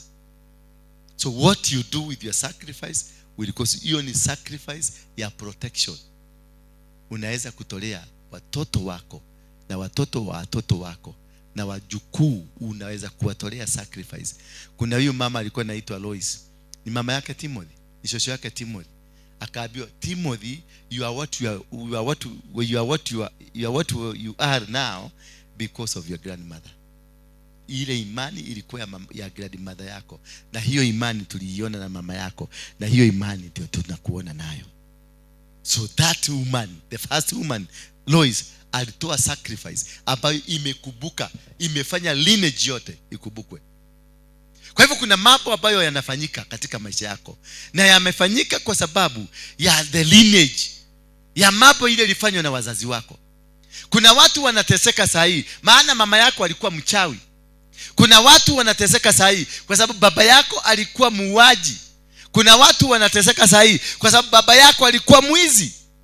Na kuna watu wamebarikiwa kwa sababu ya matendo mazuri ya grandfather yako.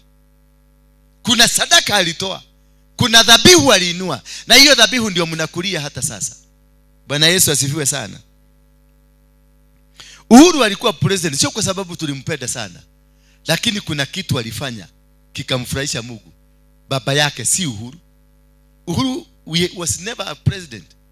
Hajawahi na hata kuwa na hakuwa president. Lakini ilikuwa kwa sababu ya sadaka ya baba yake, ile alisaidia wana wa Israeli pale Entepe. Akaokoa wana wa Israeli pale Entepe. Hiyo ndio ilisababisha Uhuru akuwe president. Ilikuwa thank you kwa baba yake. Na ndio uliona hata hakuelewa mpaka sasa hajaielewa. Unajua Uhuru mpaka sasa anafikiria ni president.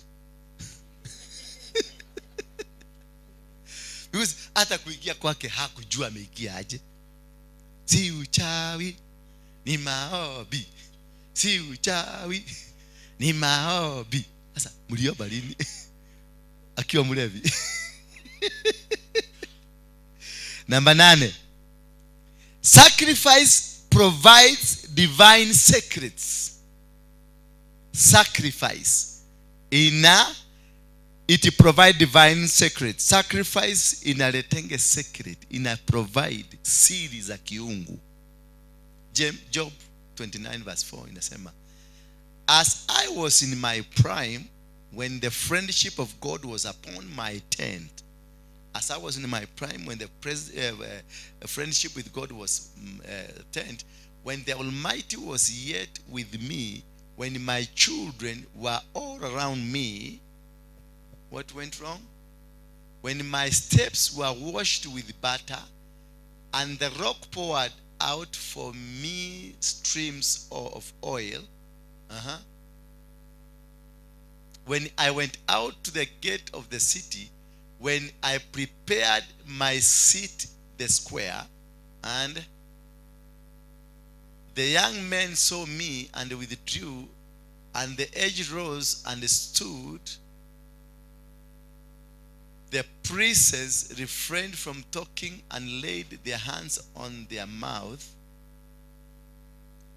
The voice of the noble was hushed, and their tongue stuck to the roof of their mouth. When the ear heard, it called me blessed, and when the eye saw, it approved. Hallelujah. Because of the sacrifice, ndimi za watu zilikamatishwa the roof of their mouth. Because of their sacrifice, the priests walisimama. Because of the sacrifices, the people around you, they obeyed you. Because of the sacrifices, everything worked for you. Because of the sacrifices, everybody stood up for you. Because of sacrifice. So for you, people to listen to you, because you are a leader, to a sacrifice. Wacha kwenda kusuppress kupiga watu ati ndio uweze kukua kiongozi ama uweze kukua nini, ndio watu wakuogope, ndio watu no. Sacrifice inafanya mpaka president anasimama. Sacrifice inafanya kila mtu anasimama. Sacrifice, you see, because I delivered the poor who cried for help. Ooh. And the fatherless who had none to help him. Yeah. The blessing him of him who was about to perish came upon me, and I caused the widow's heart to sing for joy. I put righteousness and it clothed me. My justice was like a robe and a turban.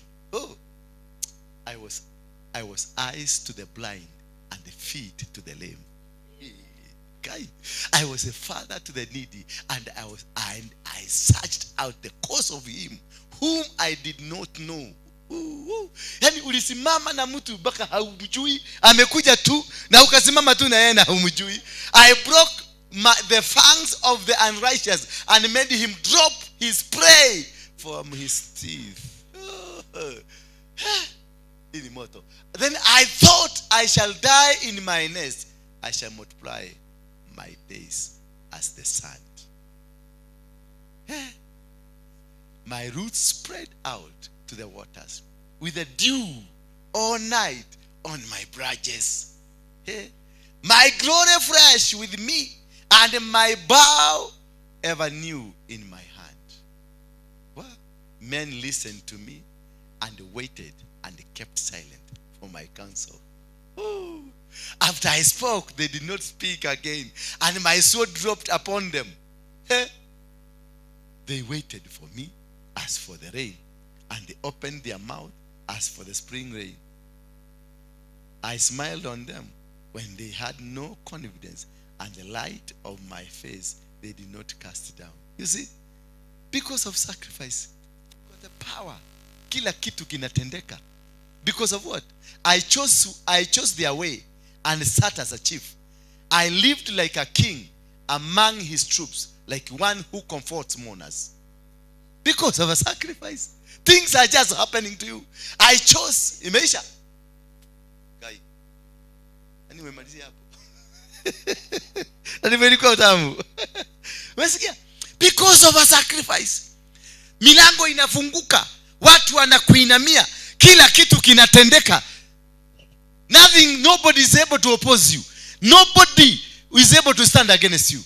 Nobody can speak against you. They will wait for you as the rain. Wow. Bwana Yesu asifiwe sana. Sio kama mnabarikiwa? Are we together? Are we together kabisa? Mnaona the power of the sacrifice and how each sacrifice works? These are different types of sacrifices. Wacha kusoea kale kamoja doka walio kiugo kimwe tu. Daja kiugo kimwe. Hizi kesi yote. Hebu ziangalie venye ziko mingi.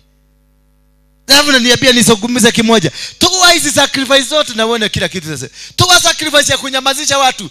Ukiingia watu wanatulia, wananyamaza. Ukiondoka unaona kila mtu anasimama. Toa sacrifice, Ruto akipita anasimamisha gari ya kuzungumza. You don't need to kushida tunatafuta appointment ya Ruto. Hapana. Kuja hapa wekelea sacrifice. Uone kama milango haitafunguka. Yes. Wale walikuwa nakutesa, akali I stood, nilisimama na watu ambao siwajui na nikawabariki. Si tunasimamanga na watu hapa? Ni kukaa nani huyo? Hawa nakujaga hapa. Ni kukaa yako? Ni shosho yako? Lakini tu unampatia chakula. You don't want, hutaki kucheza kama huyu. Huyu ni shosho yako? Huyu ni relative yako kweli huyu? Hapana, lakini nampenda sana. Akikuja pale kwa ofisi yangu na muondokeaga kiti anakalia. Mimi simjui. Bwana Yesu asifiwe sana. Na mambo yako yanakuwa mzuri. Give these sacrifices and you will change your life. You will change your life. Bwana Yesu asifiwe sana. Tuko namba? So all the secrets, umeona hizo zote tumepatiwa? Hizo ni secrets za heaven. Nedhiri, endeni muandike hiyo yote. Hiyo tumesoma hiyo Ayubu, hiyo kitabu yote. Hiyo yote, hizo ndizo siri za biguni za kujua. Siri, hebu turudie tena. Hawa watu wakuelewa vizuri. Turudie tena. Hiyo imekaa unaka nikajo yani makweli. Tuko na verse 4. As I was in my prime, wakati nilikuwa barubaru kama wewe. Yadali kailetu gatakatawe. Nanyita, when I was in my prime like you, when you are able to do things, what happened? When the friendship of God was upon my tent, hallelujah. What happened? When the Almighty yet with me, and when my children were all around me, those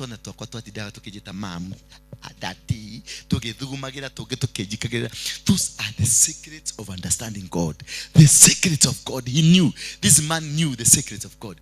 When my steps were washed with butter, when the rock poured out from me streams of oil. Things are working. The glory of God. This understanding the secret. From verse 4 to 25. Pick them. Those are the secrets of heaven.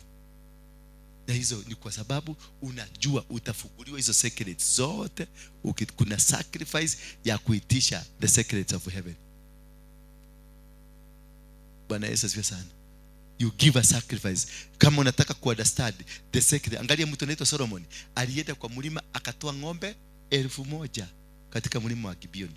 Alipotoa ng'ombe 1,000, alienda kulala. Mungu akamtokelezea. Mungu akamuuliza, unataka nini?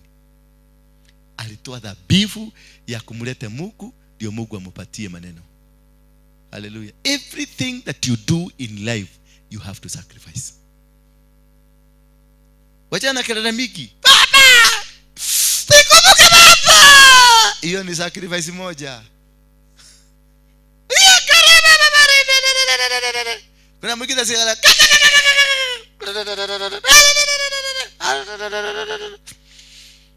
hiyo hata hujafungua mdomo ya Mungu. Gusa moyo wa Mungu. Hallelujah. Gusa moyo wa Mungu. Toa dhabihu. Hizo dhabihu nimewaambia ni nyingi na nitaendelea kuambia. Na ni kitu deep, tutasoma mwezi mzima. Kwa hivyo msikose lessons za jioni. Everyday jioni msikose. Bwana Yesu asifiwe sana. Because I want you to get deep. Tukiingia 2024 tuna command Kenya hii. I'm raising an army ambao tutacommand kupitia madhabahu. Na wanasemaga wana wa dunia ni werefu kuliko wana wa nini? Wa mfalme. They know hii wachawi ndio wanatumiaga. Warogi wote, watu wa Freemason, watu wa devil worshipper, watu wote wa hawa wa shetani wanatumiaga hii.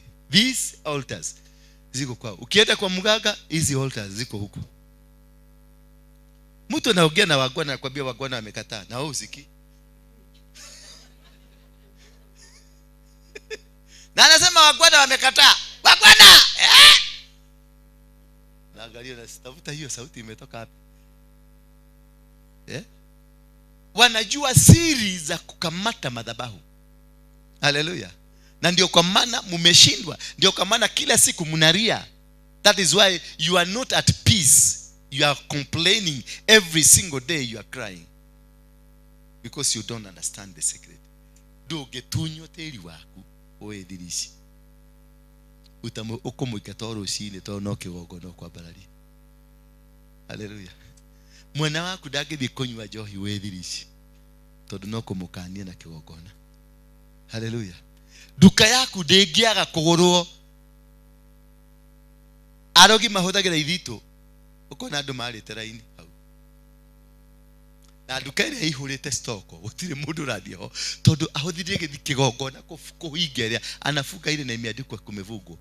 Katika ulimwengu wa kiroho duka imefungwa na imeandikwa. Ama wanawake wengi, you are married. Sisemi wewe, lakini wanawake wengi, you are married. You are single but you hapa in the spiritual life. Katika ulimwengu wa kiroho, hapa imeandikwa married woman. And the husband very dangerous. Sasa unakutaga wanaume wote wanakuja wanakupita. Wanaenda kwa unakuta wanaume wewe ni msichana wa 35 years. Lakini wanaume wa 35 alika yako wala nafaa kukuoa, unakuta wameoa mtu wa miaka 60. Na amekuacha na udhaka waku na ki, todo mutumia ucio hena githito aena kio kiragucia andu aria komagucia. Kiu nikio gitagwo kigongona. Kiragucia ki? Todo dui haujui siri ya kulete hawa watu hapa. Wewe unangangana tu. Ria baba! Rikeke kuku! Na kuna mtu alienda kainua dhabihu. Kuna mtu ametoa sacrifice. Hamwezi kushindana. Hiyo ni kelele. Maombi mingi ni kelele. Huwezi kushindana na mtu ametoa sacrifice na hiyo maombi yako. Hakuna, haiwezi. Ndio kwa maana hata Mungu akamtoa mtoto wake wa kipekee as a sacrifice. So whoever ambaye ataamini atakuwa nini? Ataokolewa. Alitoa, ilibidi atoe mtoto kama sacrifice. Barokore. Watu wa maombi mrefu. Watu wa maombi ni mzuri, lakini maombi bila sacrifice ni bure. Hata nikikuta hapa nikuona siku 2-3 ni maombi, nitakupatia shilingi 200 nikwambie ndio kule, na hiyo nyingine 100 upata tikiti uende nyumbani. Wacha kutupigia kelele hapa. Maombi lazima yaambatanishwe. Every move, every prayer ambayo mnafanya lazima weke sacrifice. Anything you asking God for, put a sacrifice. Kama unataka mtoto, inua dhabihu.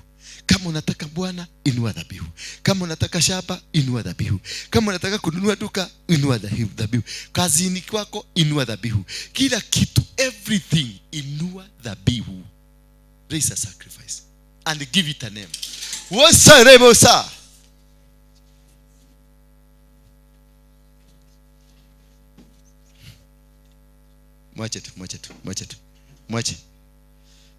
Mwache tu. Ni madhabahu.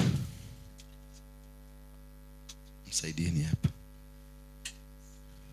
Kaeni chini. Simuona? Umetustuliwa na kitu kidogo sababu madhabahu. Sasa mlikuwa mnatoroka mnaenda wapi? Madhabahu. Sema madhabahu. Sema madhabahu. Ya uoga. Kaa chini. Ndongani kwenda kaa chini. Wewe ni mtu wa keyboard. Thank you.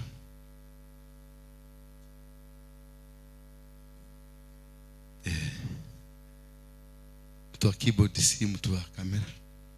Mtu wa kamera amezoea damu kusimama, inatembea kusimama. Sasa hii imeteremka yote. Kisugusugu imempata. Ni madhabahu tu ya kwao. Tukizungumzia vitu kama hiyo unaona watu wanafunguliwa. By the time ni malise watu watakuwa wamefunguliwa nyinyi yote. Siacha kusema amen na utatoa hata sadaka hapa.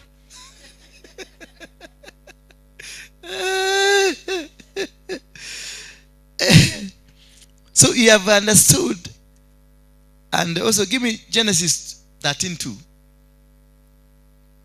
Madhabahu inakusaidia kuelewa the secrets za Mungu, the secrets of life, the secrets of God, the godliness. Ni nini wewe? Ama ni wewe umevuruta umetoka wapi leo? Now Abraham was very rich in livestock, in silver and in gold. And he journeyed on from Negev as far as Bethel, to the place where his tent had been at the beginning, between Bethel and Ai, to the place where he had made an altar. Get me now? he made an altar way before this second encounter with God. This now the second encounter. The Bible says this man was rich in livestock and gold. So, now Abraham was very rich in livestock, in silver, and in gold. This man was not a poor man. He was not a Christian. And he journeyed on from the Negev as far as Bethel, to the place where his tent had been at the beginning. So at the beginning, his tent was Bethel. This is where he did a sacrifice of Isaac at Bethel. So where his tent had been at the beginning, between Bethel and Ai, to the place where he had made an altar. He had made an altar and did what? At the first. And there Abraham called upon the name of the Lord. That is where mahali aliweka, aliinua dhabihu mahali ya kwanza, hali akeire kigongona ria mbere. How no nige ashokio no ageshoka hole. This man was rich. When I say ageshoka akirudi, the man was rich because of what? The first altar. The altar ambayo aliinua, madhabahu ambayo aliinua, ilisababisha huyu jamaa akatajirika alipoenda kwao. Wakati Mungu alimwambia aondoke kutoka kwa baba yake, already the man was rich. Hallelujah. Why was he rich? Because he had raised an altar. Alikuwa ameinua dhabihu.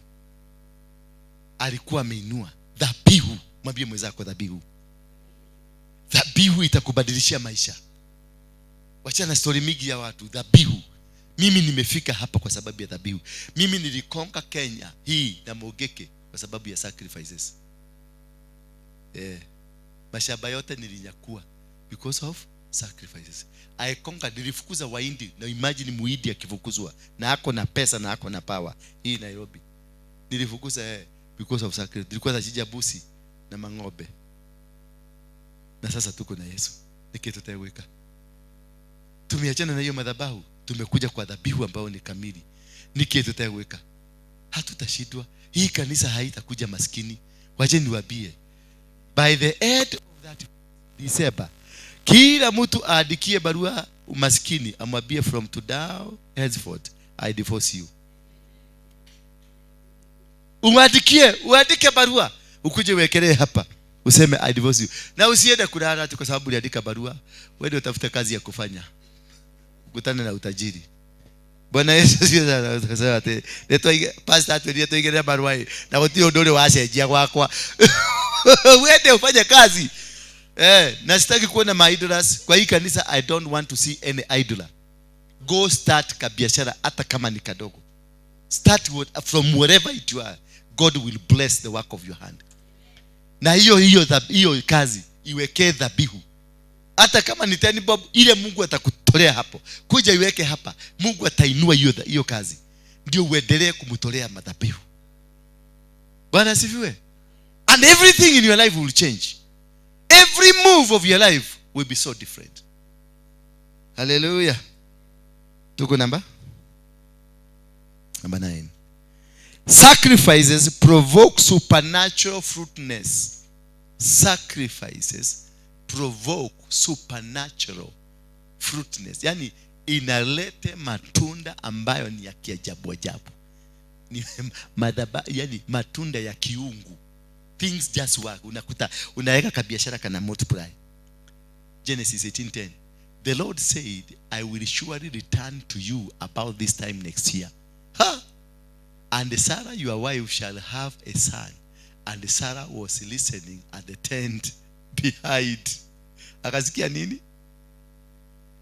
And now Abraham and Sarah were old, advanced in years. The way of women had ceased to be with Sarah. Ogo kijani aliketie kila geki.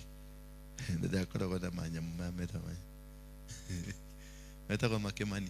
So Sarah loved to herself, saying, after I'm worn out, and my rod is old, shall I have pleasure? Yani kureti ogwo ndegetubia gikurugo gicogi ogwo ri na githuri giakwa ni gikururi no tukugia mundu kweli.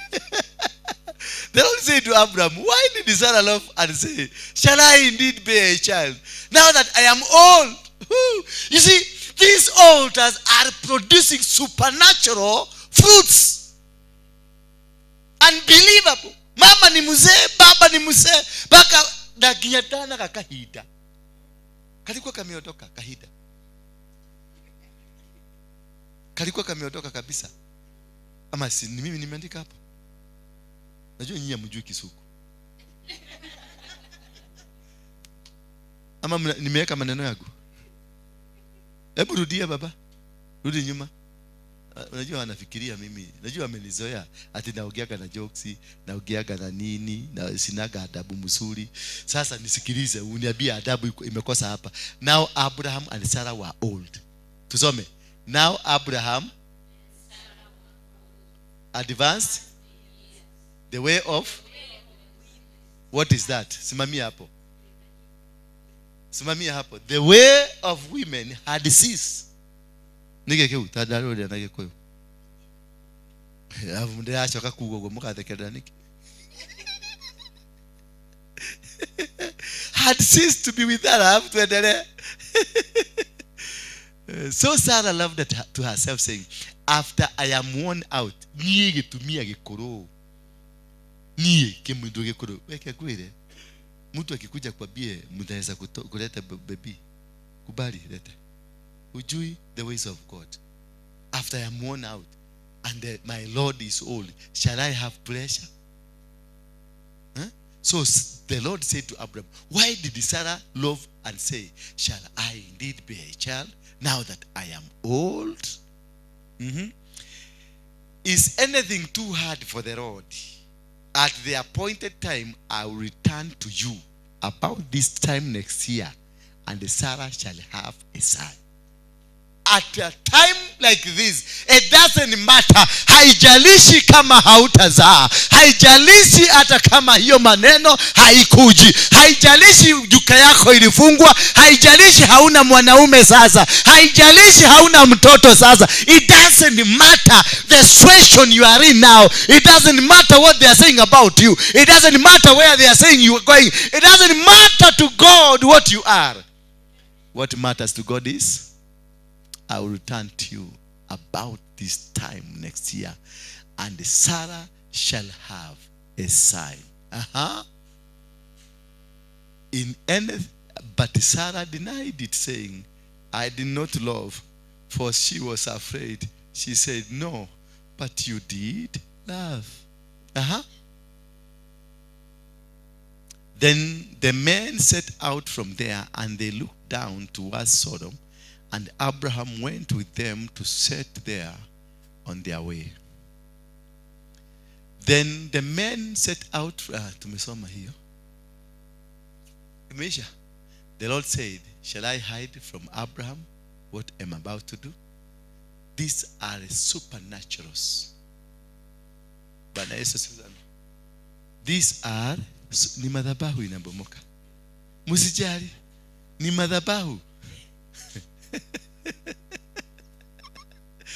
Ni madhabahu inafanya nini? Inabomoka. By the time nimaliza hii, madhabahu itakuwa imebomoka. Yes, we are in the era of supernatural. Vitu ambavyo vinatendeka, vitu ambavyo hauelewi vinatendeka aje. Nilemba nyirige shosho tosho akigehu. Ndienda kwa imagine. Hebu imagine shosho kama huyu. Huyo uliona haha. Agedie kliniki. Agedie kliniki. Ate dado gai araugire next year mathaa tamaya mweri toyo nimukamenya deu. Niwe kana kabula no thia kama hoya acha hai ndirakiona ndirakiona wathia kaya leke Aja, noga yoe. At your mother, you are going to be delivered. Bwana Yesu asifiwe sana. Omodhio we na kerekanero na Ngai. God has changed your situation. God has changed what they have said about you. God has changed what they said you are. God has changed what they said shall come upon you. A supernatural will happen to you. And that is a sacrifice of supernatural. Kila kitu kiko. If you want the supernatural, there is a sacrifice for the supernatural. Wani warogi mekaga. Wanainuanga dhabihu for the supernatural of them. And they have won it. They got it. Number? It offers. Tumemaliza hiyo ingine. Where were we? 18 verse? Yeah, it's okay, it's okay. It offers divine health. Sacrifice offers divine health. Yani kumbe kuna sacrifice ya kuitisha magonjwa yaondoke na inaondoka. Kumbe kuna sacrifice ya kusema nipone na ninapona. Kumbe kuna sacrifice ya kusema mtoto wangu apone na anapona. Kumbe kuna sacrifice ya kusema ng'ombe zangu zipone. Kumbe kuna sacrifice ya kusema biashara yangu ipone. Kumbe kuna sacrifice ya kusema shamba langu lipone. So there is a sacrifice. Hallelujah. A sacrifice of what? Divine health. Yani unapata utukufu wa Mungu. Unabarikiwa na maisha yako yanabadilishwa. So for your health, you need to do a sacrifice. Hallelujah. Na unaita a sacrifice of divine health. Tolea mwili wako sadaka. Kutoka hapa na unakosa accident, it's a miracle. Kutoka hapa na unakosa ugonjwa, unakaa hapa unaenda Busia na hakuna malaria unakuja nao, it's a miracle. Kukaa na mwanaume nyumba na hakupigi, it's a miracle. Kukaa na mwanamke na hakuchorei kamupago kabaya, it's a miracle. Do a sacrifice. Hallelujah. Bwana Yesu asifiwe sana. Ya mwisho. This sacrifice results in overturning of captivity. These sacrifices zinafungua a sacrifice of captivity, ya kukutoa ndani ya captivity, inakuondoa kwenye mipango ya watu waliokupagia vibaya, watu waliokushika mateka, watu waliokukalia, watu waliokunyang'anya, watu waliokufanyia maovu, those that have held you captive. This is the year of the Lord, where captives will be set free. Bwana Yesu asifiwe sana. Hallelujah. Simpigie Yesu makofi basi. How many of you umesikia kubarikiwa? How many umesikia kabisa umejua kuna siri ya madhabahu? Kuna siri ya dhabihu. Bwana Yesu asifiwe sana. A top secret in sacrifices. So once tujaribu to practice this one. Once we practice this one and see kama changes haitakuja. See kama itakuja, kama haitakuja, it will come. Your life will never be the same again. People that have succeeded, Abraham succeeded because of sacrifices. Moses succeeded because of sacrifices. Jacob succeeded because of sacrifices. Job succeeded because of sacrifices. All the successful men in the Bible ni kwa sababu ya dhabihu, si maombi. Mimi hakuna siku moja nimeona Abraham ameomba. Siwaambie msiombe. Mimi sisemi msiende kwa maombi is part. Number 1 tulisema nini? Ya kwanza kabisa ilikuwa ni nini? Ni power, kuitisha power. Ni maombi. Is sacred by fasting, praying and fasting.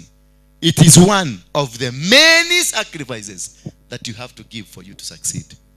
Hallelujah. Mwadhani ya gosho. God instructed Moses to build the tent of the meeting, the tabernacle, in the book of Exodus. The design was immediately after the east gate. So this is what we'll be doing in the entire month. Kwa hivyo ukiweza, mtu kama Karo unajua unachelewa kwa kazi, ukiweza kuja every day, kuja, tutakutafutia tikiti ya kurudi nyumbani. Make sure every day tuswage hii, tukimaliza 31st muone change, muone Mungu na macho. Lazima tukate hii minyororo, lazima tutajirike, lazima tumulete Mungu karibu, lazima tutembee bila magonjwa, lazima tufunike watoto wetu, lazima tufunike miili yetu, lazima hapa hakutakuwa na mgonjwa. Huko mtu atakuwa kiingia kwa ile mlango ile akiwa kiwete na machuma, unasikia kuna mtu amevuruta machuma, unaona mtu ameanza kwenda hivi, ameenda hivi baka unasikia haya nikidagia, because we will have done what God wants us to do. Bwana Yesu asifiwe. Sisi tusimame sasa, nataka tuabudu. Haleluya. Mungu akufungue moyo. Nataka Mungu akufungue moyo wa kuelewa dhabihu inatolewa namna gani, wa kushika hizo dhabihu tumezizungumzia, wa kuelewa Mungu ndio akukamate vizuri, ya kuelewa si vizuri kwenda kusegenya ama kuzungumzia pastor wako na maneno mengine hapo ya kwenda kusema ananitokosa ama ananifanya hivi ama alikuwa ananifanya ama alikuwa anafanya. Si vizuri kumsengenya, kumuduga. Ati huyu mdada yako hapa unamduga kisu, unamfanyaka ati rafiki yako. Na naona ati mwenye itakao kama hange kitendero hiyo reda komo deshana hadudha. No. Tutainua hiyo dhabihu ya mtu atakayejaribu kuingilia mtu hapa, anajiduga yeye mwenyewe. Hiyo nitainua. Hapa hakutakuwa na mtu wa kupiga mtu mwingine. Hapa kutakuwa brothers and sisters. Ati tunaweza hata tuende Mombasa na wewe na nisikuulize umebeba nini.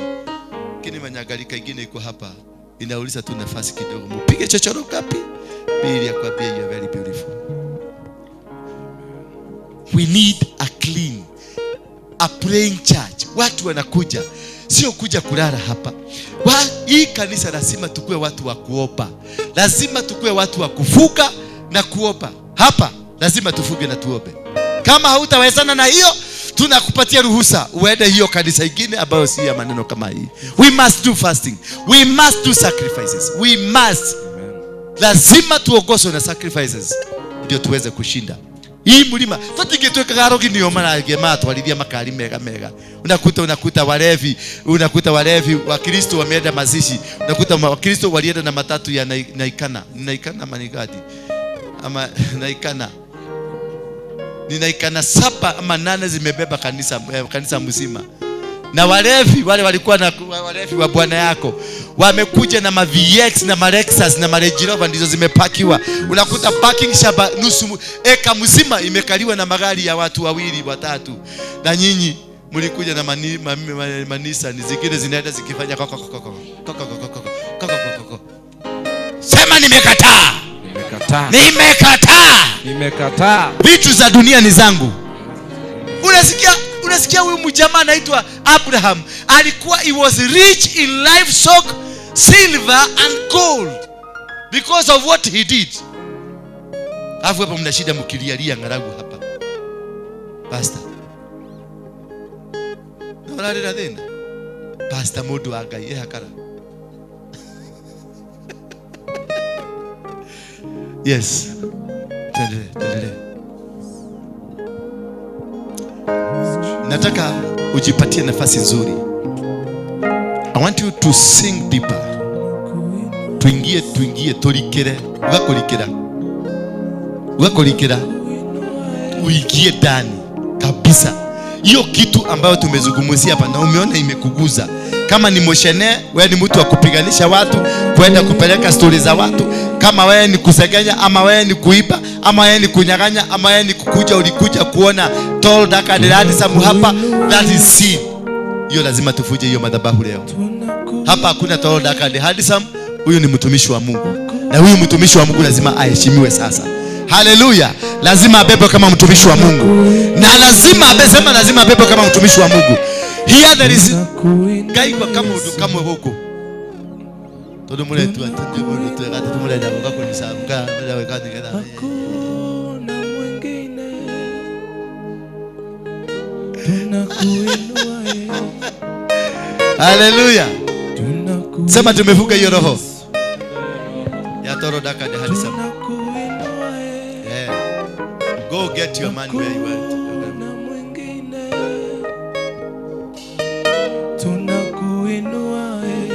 Tunakuinua Yesu, tunakuinua Yesu, tunakuinua Yesu. Jipe nafasi nzuri, mtafute Mungu. Jipe nafasi nzuri, fungua kinywa chako. Tafuta nafasi nzuri mahali popote. Tafuta nafasi nzuri. Yesu, tutakuinua.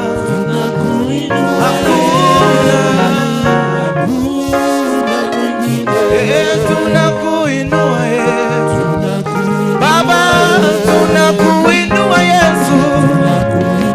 Oh, tunakuinua Yesu. Hakuna. Oh, tunakuinua Yesu. Baba, tunakuinua Yesu.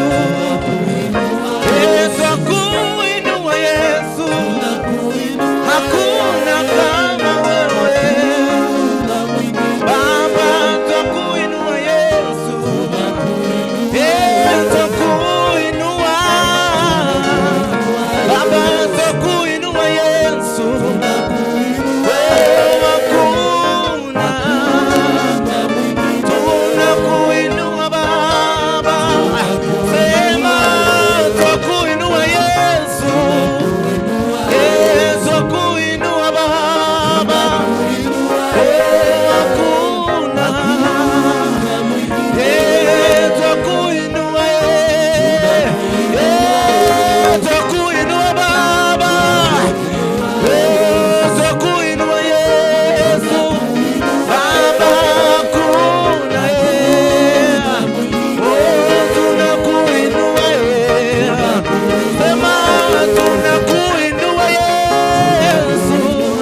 Baba, tunakuinua Yesu. Hakuna kama wewe. Tunakuinua. Sema tunakuinua Yesu. Tunakuinua. Hakuna. Tunakuinua.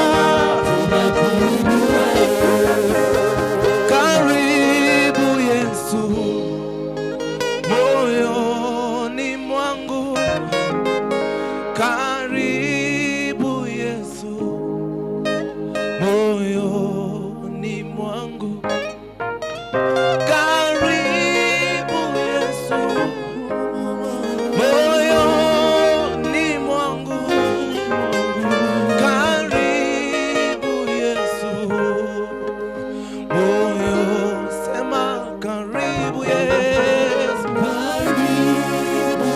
Moyoni mwangu. Karibu Yesu. Moyoni mwangu.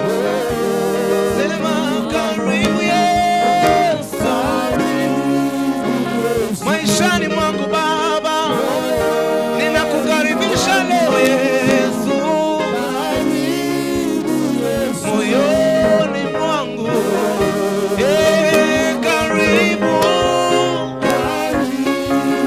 Baba, karibu Yesu. Nakukaribisha Baba maishani mwangu. Karibu Yesu. Sema karibu, karibu, karibu, karibu Yesu. Moyo. Karibu Yesu.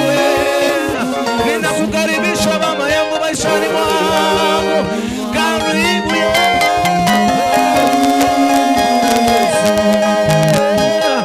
Moyoni mwangu. Karibu Baba.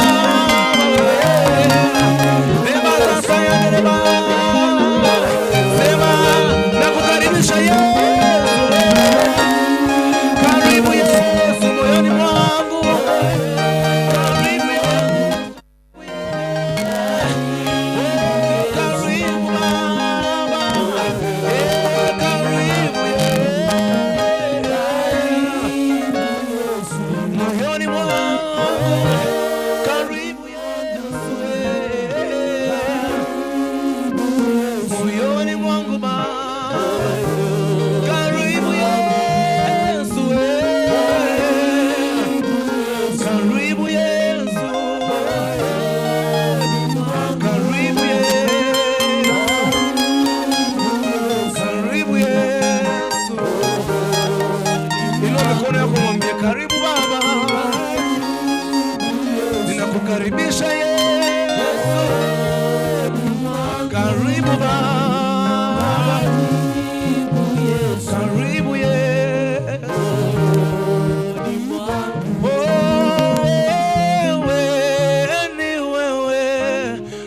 utabaki kuwa ni wewe Bwana.